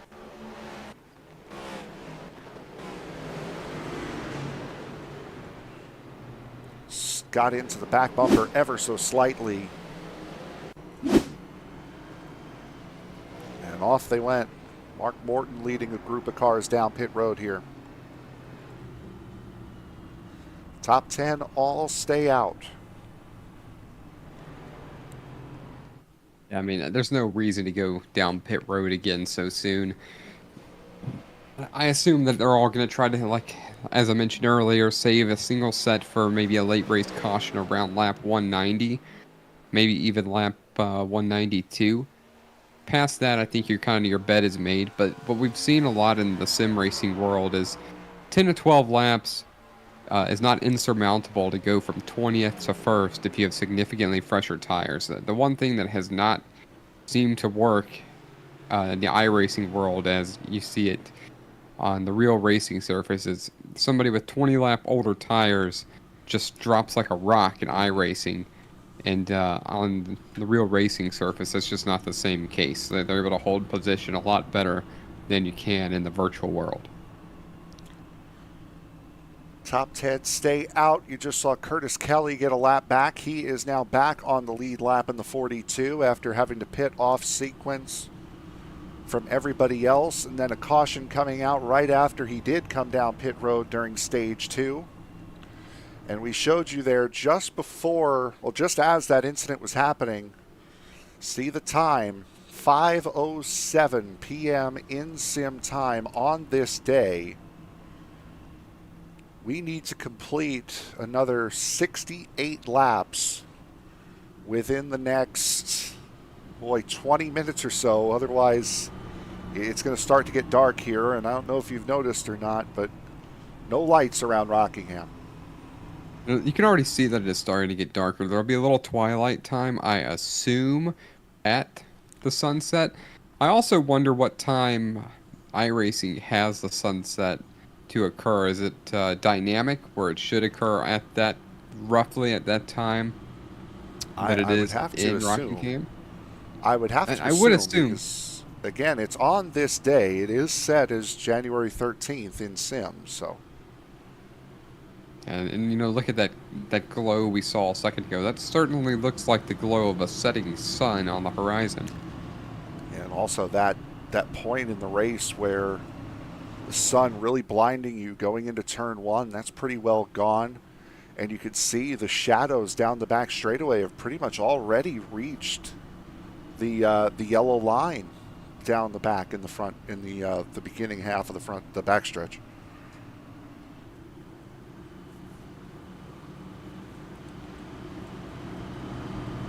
So we are getting set to go back green flag racing. Joey Madigan, Kaloa Hankins front row. Angel Hernandez, Joey Burgee. Then it is Joey Mains and Matt Metler, your top 6. Pace car is off. Green flag once again flying here from Rockingham. And another great start from Joey Madigan. And another great start from Madigan, but don't look now. There's a number 60, or is that number 90 machine in 6th place position. 60. Only 60 of Matt Metler. He's just slowly but surely creeping his way to the front. Joey Burgee, by the way, has gotten around Kaloa Hankins, as has Angel Hernandez, and now, for the first time in about 124 laps, car number 77 is looking for the race lead. Joey Mains looking to stay out of the inside wall, and does. Burgee to the point. Burgee. Yeah, Burgee to the front, nearly sliding into that 34 machine. I thought for a second he was going to come up and clip the wall close once again, but Burgee now to the point. Madigan and Hernandez are going to have their hands full, and Hernandez specifically if he wants to make the clean sweep for this one. Be interesting to see now. We've seen how erratic Joey Burgee. Wow, what a save he had to make in 3 and 4. I was going to say, I wonder if his driving style changed at all now that he's back in the lead. It has not. He is now under big-time fire, not just from Madigan, who has him cleared, but from Angel Hernandez as well. And he's going to have to gather himself up quickly. One thing you see a lot in the sim world is when somebody has an impact like that, or they get doored and they get loose, they get out of whack, depending how quickly they can recover from that initial shock normally determines how far back they're going to fall. It seems like he did a really good job here as he's hanging tight behind Madigan and holding on to P2. See Madigan taking that outside line. Madigan gets into the wall through 3 and 4. That slows up Burgee enough to give Angel Hernandez a shot for the race lead. The pole sitter versus the stage 1 and stage 2 winners going into turn 1.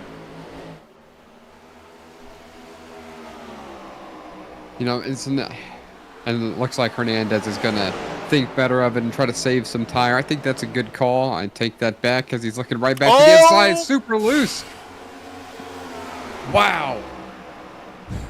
Hernandez somehow, some way keeps it straight. He's going to lose second to Madigan. But boy, he was so close to losing so much more. It's Casey Tomlinson. It's Casey Tomlinson down low in that number 7. Back up to the battle for third. Yeah, so Hernandez is just gonna have to kind of eat that, let his tires cool off, hang on to P4. The battle is going to be for second between Madigan and Hankins, and we know Hankins has speed. We saw from the battle for stage 2 not so long ago, it feels like. One driver who has really started to turn his fortune around. Go back to the 7th position. That's Emmanuel Forget running in that number 33 for RCR. And if I recall, he was on a wreck lap 39. Yeah, he's been involved in a couple of incidents here tonight. Has Forget. And again, no fast repair, so those incidents he's been a part of haven't damaged that car much. Let's take a second and go on back to 15th, where a driver that we were talking about earlier, I believe, has found a way back into competition here with 66 laps remaining in this one. Curtis Kelly, we saw under the last caution getting the lucky dog, getting back on the lead lap. So Curtis Kelly fighting for positions again. And that's from 2 laps down, so up to Yep. to 15th from 2 laps down, and thought he was about a 3rd place car before. We're going to see if he can climb his way back up there. I'm starting to change my mind. I really do think Madigan, Hankins, and Burgee are very quick cars, and I can't shy away from Matt Metler. He's running comparable lap times to the top 5, about a 10th slower, but comparable to them and significantly faster than the rest of the field in that Build Submarines machine. It says he's from Buffalo, New York, but he's much closer to the Miami area, about an hour away from Miami down in Florida. Metler holding off Joey Maines, just got around Joey Maines not that long ago. Metler having his best run in a while. Was a substitute driver last year. He's committed to running full time in that number 60 car this year. One of 3 Roush Fenway Keselowski entries.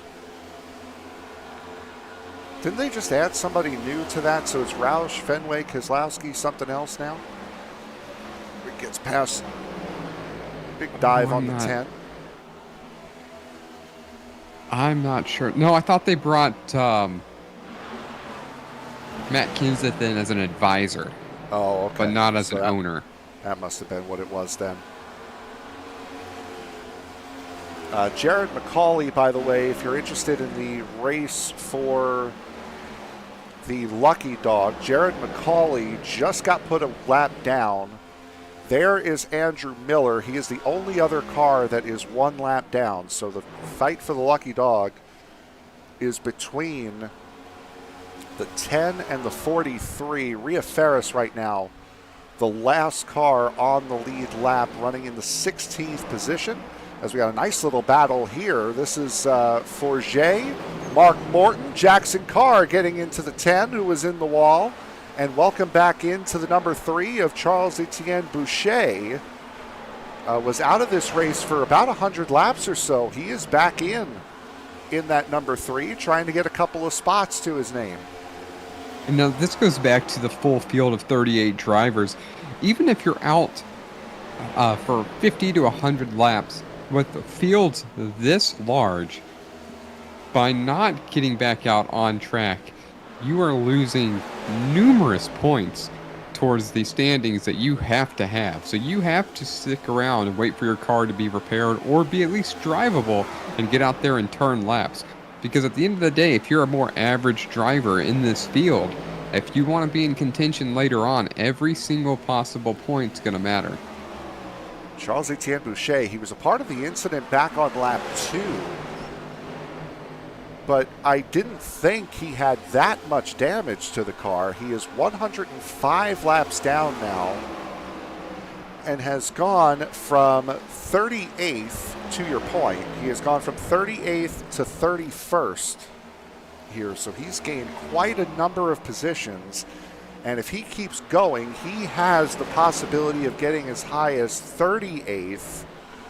Possibly getting past Isaac Wilson, who is done for the day in the 24.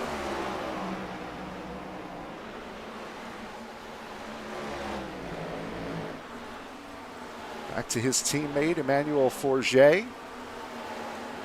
Battling with Chris Van Maastricht. Van Maastricht has been hanging around here all race long as well, up here in the top 10. Saw him as high as 4th earlier on. One of the biggest movers of the race. He's plus 20 from where he started. Having a very good run. He was the last driver to make it into the playoffs last year. looking to do a little bit better in that Gen 8 number 38 car.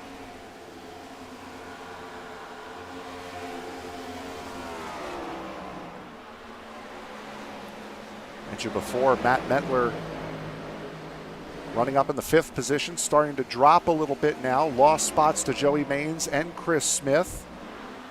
Just there, saw him lose to Michael Hagstrom. Now has Forget and Van Maastricht looking to him, as we're not only racing the lap counter here, we're racing the clock.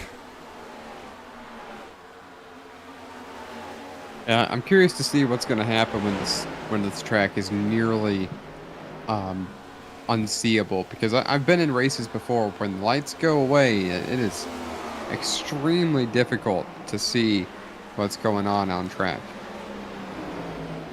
Sun is not peeking over the grandstands at all. This track is completely covered in shade. And in the not so distant future, again, as mentioned, we got 10 more minutes of sunlight to go before at least real world sunset hits at 5:29. Like I said, we have been in this situation before as Forget slots back in place with the old E-Formula Series. Race had to be cut 15 laps short because it got dark, as Burgee getting around Shane Griffin, putting him a 6th lap down now.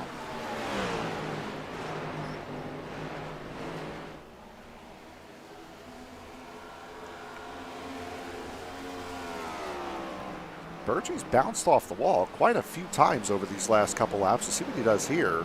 Well, he's there. He's good now. It's still a very nice run being put together by car number 77 at the moment.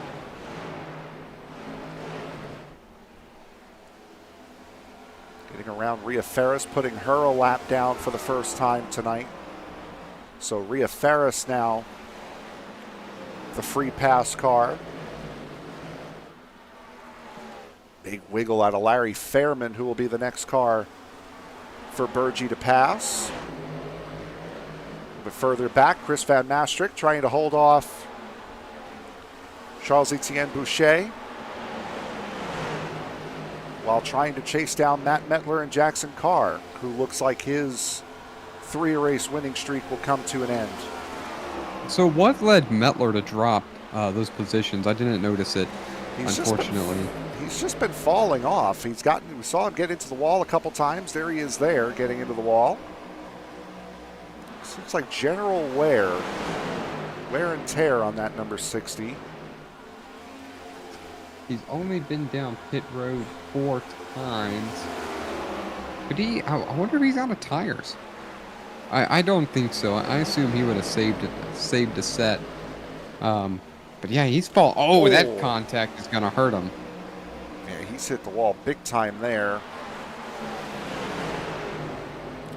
By the way, I think you mentioned that he's been down pit road 4 times. I think the winner of the Working Out Your Pit Crew Award last week came into pit, I think, 28 times.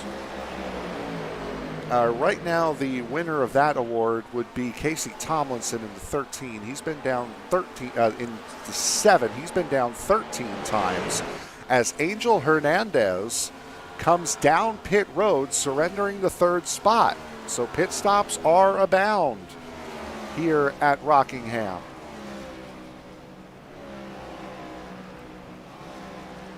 And, you know, this could be his last stop right here, but I'm curious to see, is this going to be a fuel-only stop, or is this going to be a tires stop as well? He just entered his box a moment ago. 34 to go. Here comes Michael Hagstrom coming in. Yeah, and Hernandez is taking his 4 tires and fuel. This could be it for Hernandez down pit road. It's Jared McCauley coming out just in front of Angel Hernandez. Joey Burgee coming in response. Same thing with Joey Madigan. And a great pit entry from Joey Madigan. He was more than a half a second back. He is now 1 car length back on pit entry. and closing. You know, this is, we're going to see if that's going to be a speeding penalty right here or not. But, you know, that's the difference right there. Some people use that pit road speed limiter, and other people risk it by trying to control it themselves. And, you know, that limiter slows you down by about a mile per hour. So if you're using it yourself and you're staying in the green, you're just a touch faster. I will say I had a limiter this morning in my McLaren 570S. These cars do not have a limiter, sir. As Madigan, a little bit slower coming out of the pits was Madigan. He's going to lose a little bit more time now to Joey Burgee. Andrew Miller down pit road. Kiloa Hankins, by the way, your current leader. He is 4 seconds clear of Joey Mains, Chris Smith, Emmanuel Forget. This is now the battle for second, as Joey Burgee, as it sits right now, would have a half a second lead on Angel Hernandez. There he is, and just behind Hernandez is Madigan. And they are entering a lot of traffic.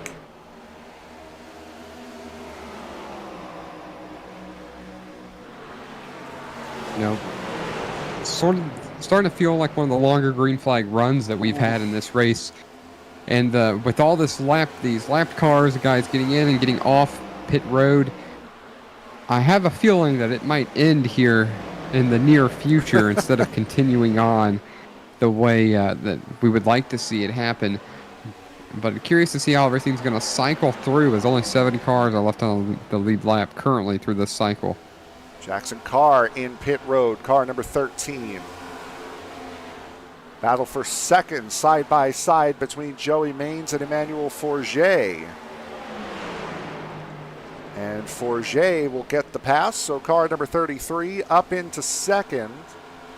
Mains back to third, Smith in fourth. There is your 5th place car, Curtis Kelly, who is about to get passed by Joey Burgee. He's about to unlap himself from him, and there is Mark Morton coming down pit road in the 31 Celsius Chevrolet. Last time by the way, Kiloa Hankins a 24.28, Joey Burgee a 23.16. So losing about a little bit more than a second a lap in time.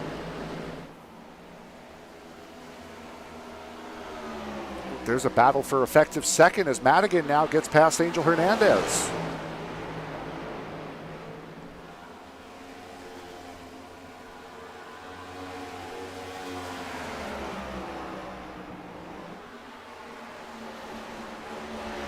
"25 laps to go." Kiloa Hankins out in front, still needs to pit, as does Emmanuel Forget, Joey Mains, Chris Smith, and Curtis Kelly. Those are your top 5. They all need to pit. Joey Burgee, by about 3/4 of a second, will be your race leader once this all cycles out. Madigan second, Hernandez third, and then effective 4th position right now will be Michael Hagstrom in 9th place right now. He is 12 seconds off the top 3. Now, I want to mention Curtis Kelly pitted 10 laps after these leaders that are pitting right now. So could he possibly have enough fuel to make it to the end? There you see it on screen. Top 4 all coming in on lap 121. Curtis Kelly on 131. So these guys can go at least, we know they can go at least 40, 50 laps on a stop. 31's probably a stretch, 131 to 200, but 60% fuel fill here. So now here comes Kiloa Hankins. He comes in from the official race lead. That will mean Emmanuel Forget will get his first laps led of his iSNF career. And you know, with the amount of cars that are 2 laps down right now, I'm showing that 11th is 2 laps down. If I'm Curtis Kelly, if I'm his crew chief, I'm staying out till the very last moment because the furthest I'm going to fall back to is 10th. I'm on the lead lap and fall to 10th by staying out. Maybe try to stay out to catch a caution and assume the lead. Curtis Kelly, to your point, has 14 and a half seconds back to Joey Burgee. He is running 0.6 of a second slower than Joey Maines is now. Maines gets caught up in an incident right at the start-finish line. Joey Maines and Nathan Christensen. Wow, this is going to work out. Caution is out. That's going to be, earlier the race caution was killer for Curtis Kelly, and now this one is going to be his saving grace. I mean, he saved his race himself, but now this is going to set him up really well with fresher equipment than the rest of the field with 18 laps to go. Sounds to me like Curtis Kelly is going to have an up and down night and might be able to take that third, fourth place car and might be able to walk away with this one all smiles. And Emmanuel Forget, by the way, he might come out of this smelling the cleanest because he came down pit road just as the caution came out. He was ahead of Joey Maines. He was already down pit road, so his stop is done and completed. What a change of events. See what happened here.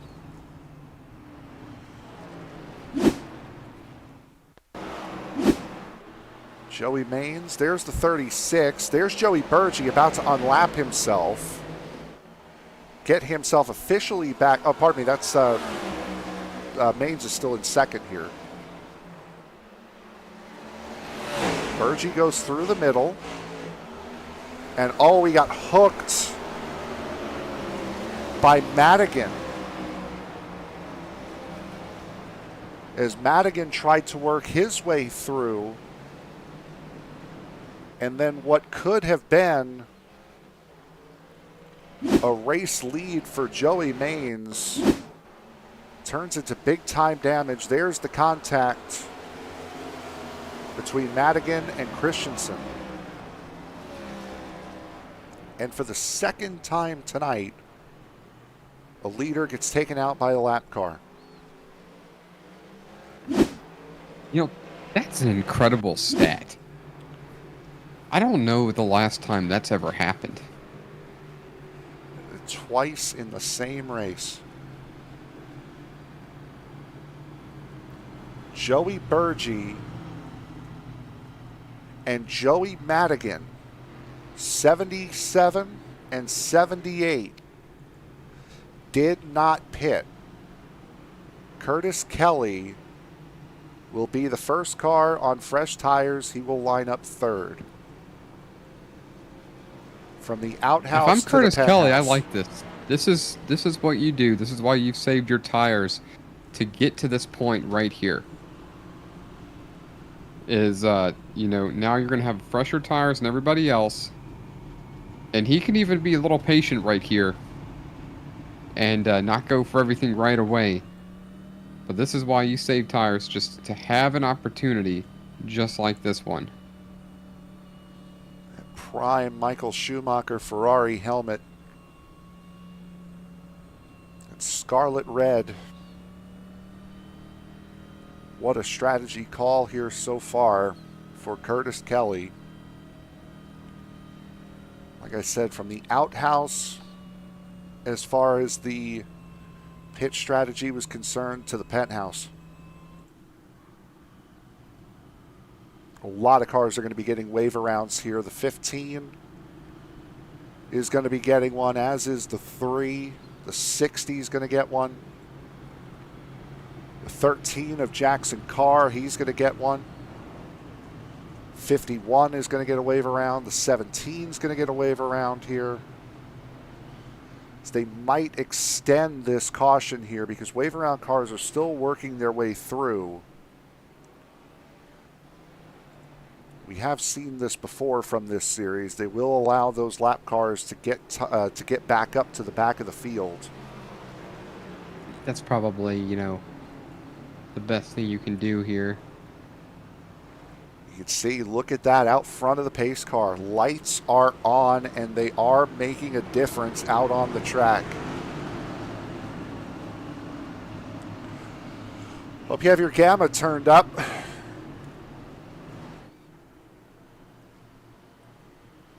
See, it is getting dark in a hurry here at Rockingham. Joey Burgee and Joey Madigan on 20-lap older tires. Green flag in the air. Great start from Angel Hernandez.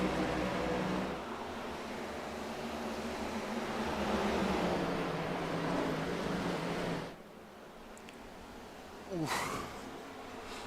Oh, Chris Van Maastricht sliding around in the back. Staying green, kept it straight. We've seen so many cars do that tonight. Angel Hernandez clear into second spot.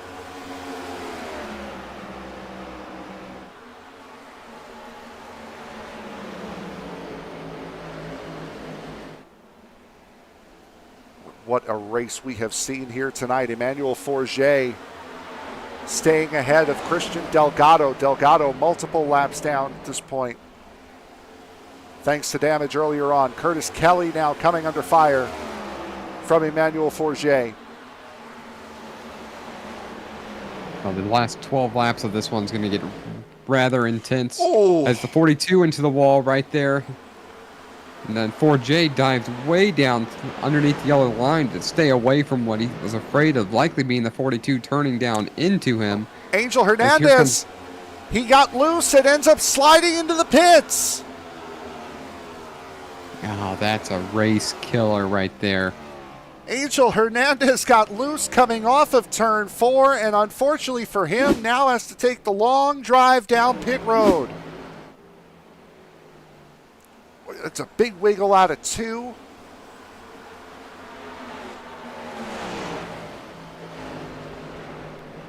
And now there's the big slide. And there was nothing he could have done, as I believe we might have a caution come out here in just a moment, because we have a lot going on here in the back. Franz Brettschneider heavy into the wall. Yes, now the caution does come out. That was Chris Van Maastricht backwards.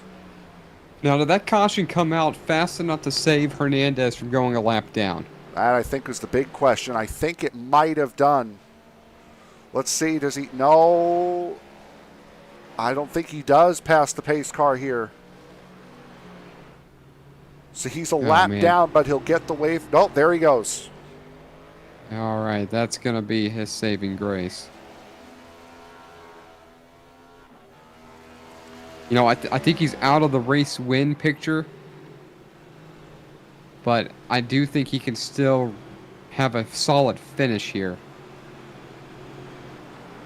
It's Jackson Carr there, Franz Brettschneider. We also saw with a lot of damage.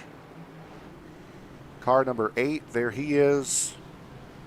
The 11, I think, of Shane Griffin may have also caught a piece of that as well.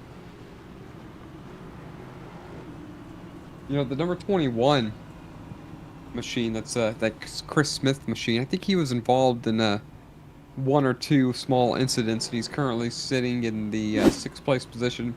Freshest tires by a lap over competition of Curtis Kelly and Joey Maines. See if he's going to make some noise here at the end of this one. There's what happened with Shane Griffin. Jackson Carr dives way deep into turn 3. Rhea Ferris gets back into him after trying to recover. Michael Iskander gets hit a couple times. 43 gets a knock. There's the 38 going through. And you know, there's just nowhere to go at this racetrack. It's not very wide. You don't have a lot of options to bail and get out of the way. You gotta be real friendly with the brakes, and then when you're hard on the brakes on these machines, they just don't turn the way you're hoping that they will turn. And it's like right here, there's nowhere to go. The 43 tries to go down low. Oh, that's a huge impact. And nowhere to go, turns down, and gets turned by another car as he's trying to avoid, you know, close proximity racing when things go wrong. Just unfortunate timing, I might say. So on board with Franz Brettschneider. There's Casey Tomlinson there down low, where he's been for most of this race, down on the bottom. There's Chris Van Maastricht getting into it. And that will restack this field once again. 3 green-white checkers will be on offer here tonight, just as they were at Daytona.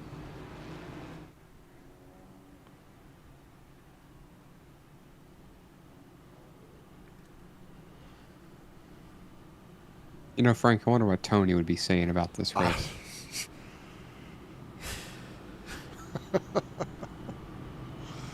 I don't even know at this point, man. I think he'd be enjoying this one. Oh, I think he absolutely. wouldn't be able to believe that the race leader has been involved in a wreck twice in this race. It's only going to get crazier next week as the iSNF goes to an even shorter track than this one, the Nashville Fairgrounds, for the Grand Ole Opry 200. And then they will close out the month at the iRacing Super Speedway on the 27th of January. Next month, it'll be the Charlotte Roval, Auto Club, Homestead, and then Atlanta. 4 races in March before Easter. Vegas, Phoenix, Bristol, and then the oval, the left-handed turning oval at Monza. But before we get there, we have 5 laps to go here at Rockingham. Green flag back in the air. Burgee, a very good start. Curtis Kelly gets a lot better start this time in the 42. Look at the run from the 51.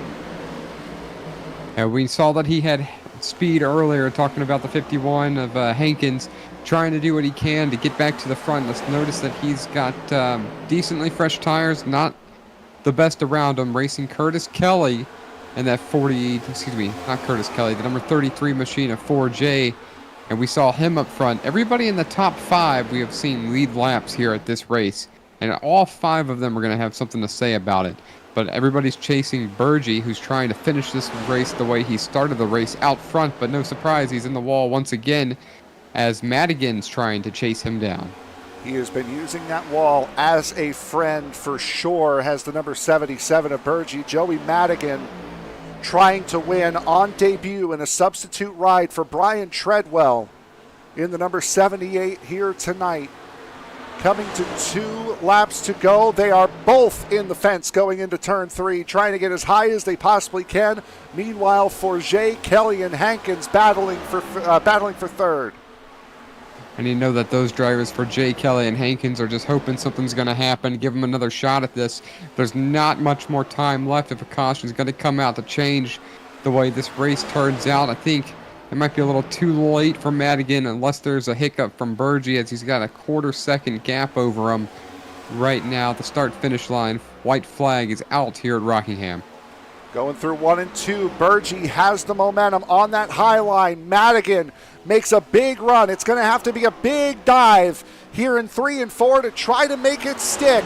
Looks a little bit lower than Burgee. Burgee in the wall, bumping, coming out of turn 4. Madigan slides, but it's going to be Joey Burgee winning here at Rockingham. What a finish. Oh, just incredible. Madigan gave him the run for his money, was right there with him out of turn 4. And you know, that drive off the corner, loose racetrack, cold temperatures led to Madigan getting loose and just falling short of taking the lead away at the last second from Burgee. The wall has nothing on Joey Burgee as he's going to be victorious. And mentioned Angel Hernandez. What could have been, led stage 1 halfway and stage 2. Unfortunately, going down pit road and is going to end up finishing 12th at this one. What a fantastic race here tonight. And Joey Burgee, just as the sun sets here in Rockingham, sets the skies alight with a wonderful win. And right now we will go to our race winner, Joey Burgee. My goodness, after a little bit of trouble there in the first 20 laps. It took a long time to get back up to the front, but boy, did you get there. All I gotta say is let's freaking go, boys! Finally! Just finally be able to win in the Cup Series, bro. Just absolutely phenomenal. Like, well, it was a heck of a race. That's all I gotta say. It was up and down all the way. I honestly cannot believe I'm shaking right now. Oh my lord! That's probably one of the toughest races I've done in this league ever. And to come out on top, just finally, man. Talk about running back up through this field, because again, you had caught the wall after an incident in front of you, kind of knocked you into the outside wall, and then you knocked the outside wall down on your own accord for pretty much the rest of the race. What was I think it I like did it about 15 different times. What was it like running through this field here tonight, just with how congested this track can get? Absolutely nerve-wracking, if I'm being honest. You never know where, especially with this combo, you never know where people are going to be. There are a bunch of occasions where I was lined up to go like right to the outside of somebody, and then all of a sudden they ended up coming about 2 car lengths up the track right into you. It's scary, but it was fun at the same time, because the car felt it felt very not attached, but also like it was able to stick, if that makes sense. It was just a very good combo for me. It took me a little bit to get used to it, as it probably showed. I did lose the back end like 5 different times, about 4 of them being in turn 2, but I digress. Anyway, either way, the set was fun to drive on. Everyone was, for the most part, good to race. I think with the exception of maybe 1 or 2 people, and even then that was the beginning of the race. The people that I raced at the beginning, they showed immense amount of respect. I tried doing my best. I made a few mistakes, which I do got to say, sorry to the 6. That was a racing incident. I was just trying to get position. It was for the stage, so it sucks for him. Never want to be in that position, but just glad to be in the position I'm in right now. First place, just best thing I could have come in here for. Next week we go to a little bit shorter of a track than this. We go to the Nashville Fairgrounds.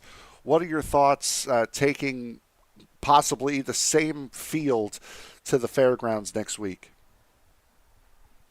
It's gonna be a different approach. We're definitely gonna take it easier.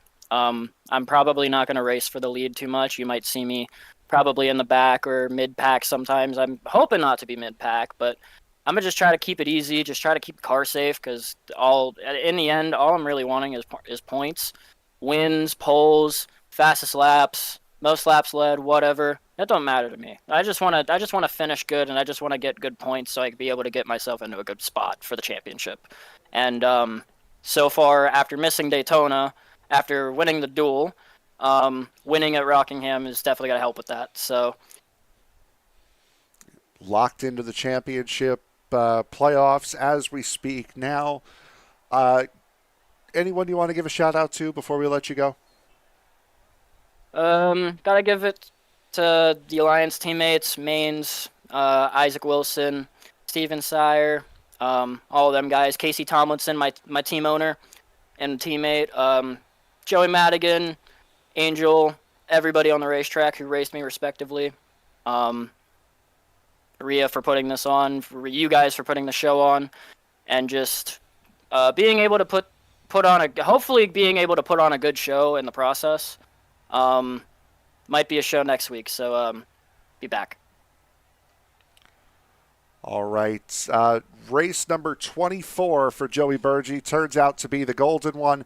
First win in the series. You're locked into the playoffs, bud. Congratulations. Thank you. And with that, John, I believe you have our second place finisher, Mr. Madigan. Joey Madigan, what an attempt at trying to take the lead. Final turn, last lap of the night after having trouble on lap 92 with number 24. What was going through your mind as you're trying to chase down Joey Burgee on that last lap to try to win this race? And are you happy with second considering how your race went? I definitely can safely say I did not expect to be up this high.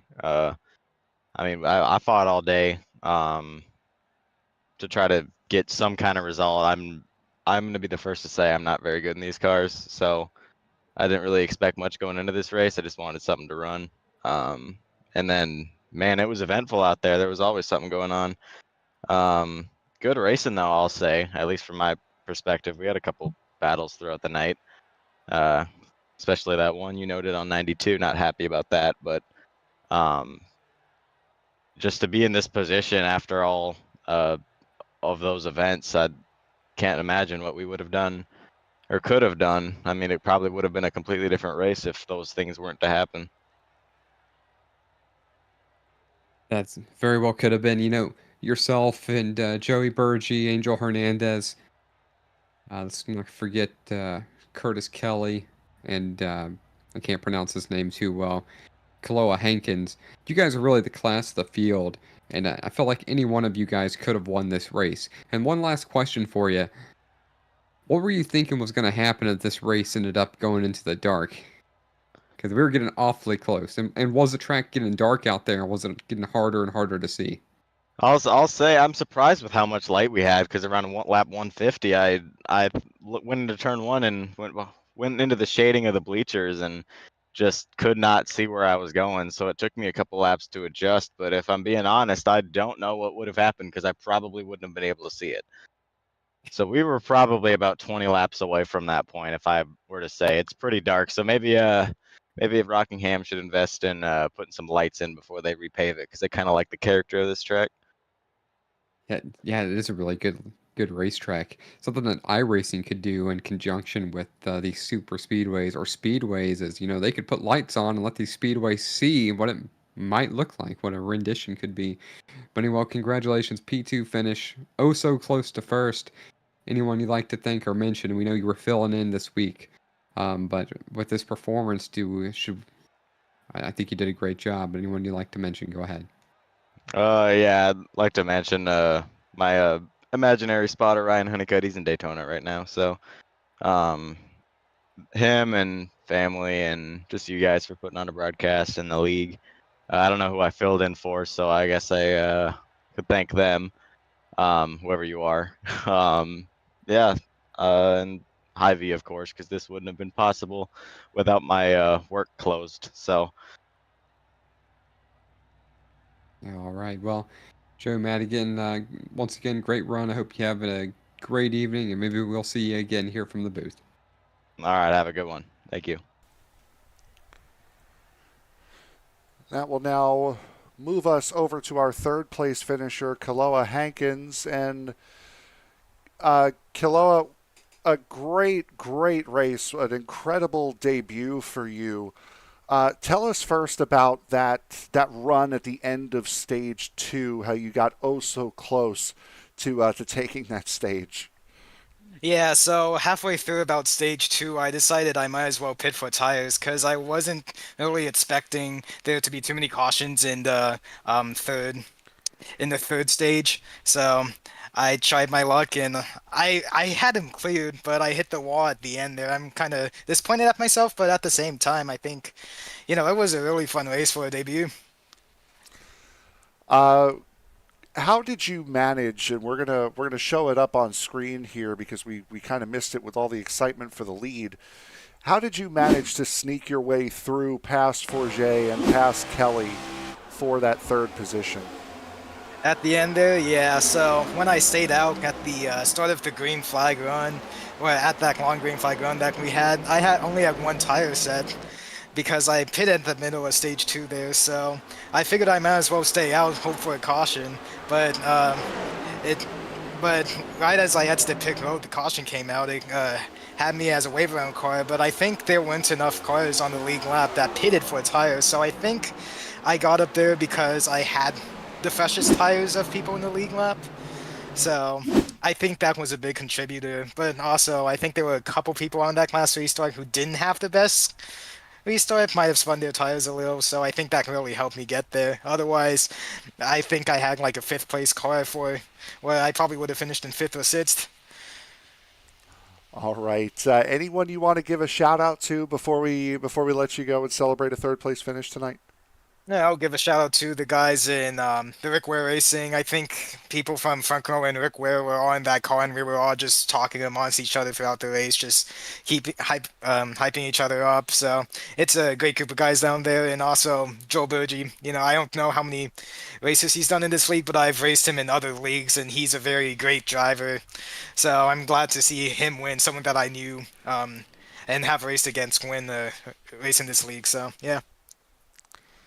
All right, Kiloa Hankins, third place on debut. Congratulations, bud. Yeah, thank you guys for broadcasting. Have a good night. Well, John, two things before we go to the finishing results here. Two substitute debutantes finishing on the podium here tonight. That is a great sign for the future of this league and for the quality of this league to have substitute drivers that could go in and just right off the jump have winning pace. And also, you just saw from that replay from about 10 minutes ago, it's dark here at Rockingham now. If we were going any further in this race, we might have had a serious problem. Yeah, that it would have been entertaining to see what the league decided to do. If you're the leader, hey, it's too dark to drive. Everybody else, no, I can see all right. But it would have been interesting to see what the league would have done. And could you imagine bringing that kind of thing into sim racing? Oh, I think it's raining out here. I think it's too dark out here. I think it would be kind of interesting to see leagues flirt with going into the dark like this to see if something like that could play a factor in how the race ends. I just think that would be entertaining. But this just goes back to this series. It's run by Rhea Ferris. She does an outstanding job. Obviously, there's 38 cars here. There's multiple races that these guys do, and they've been a part of the SRM family now for a while.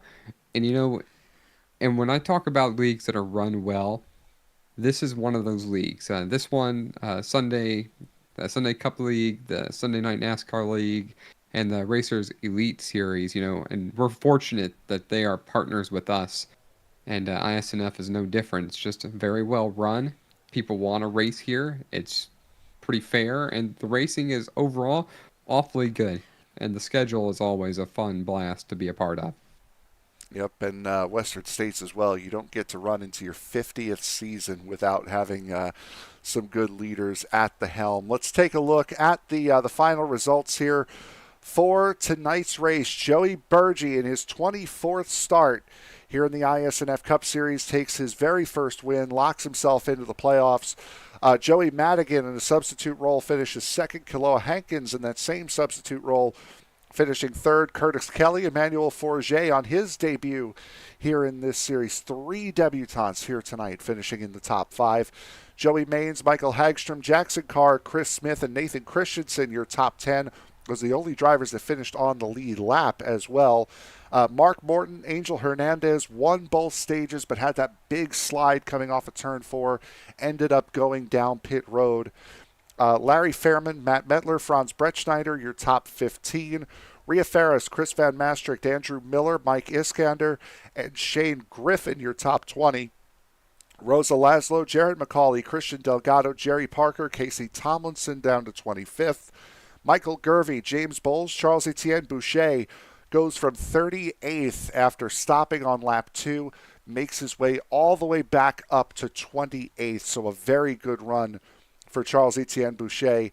Isaac Wilson, Kelly Akron, also in a sub role, comes home in 30th.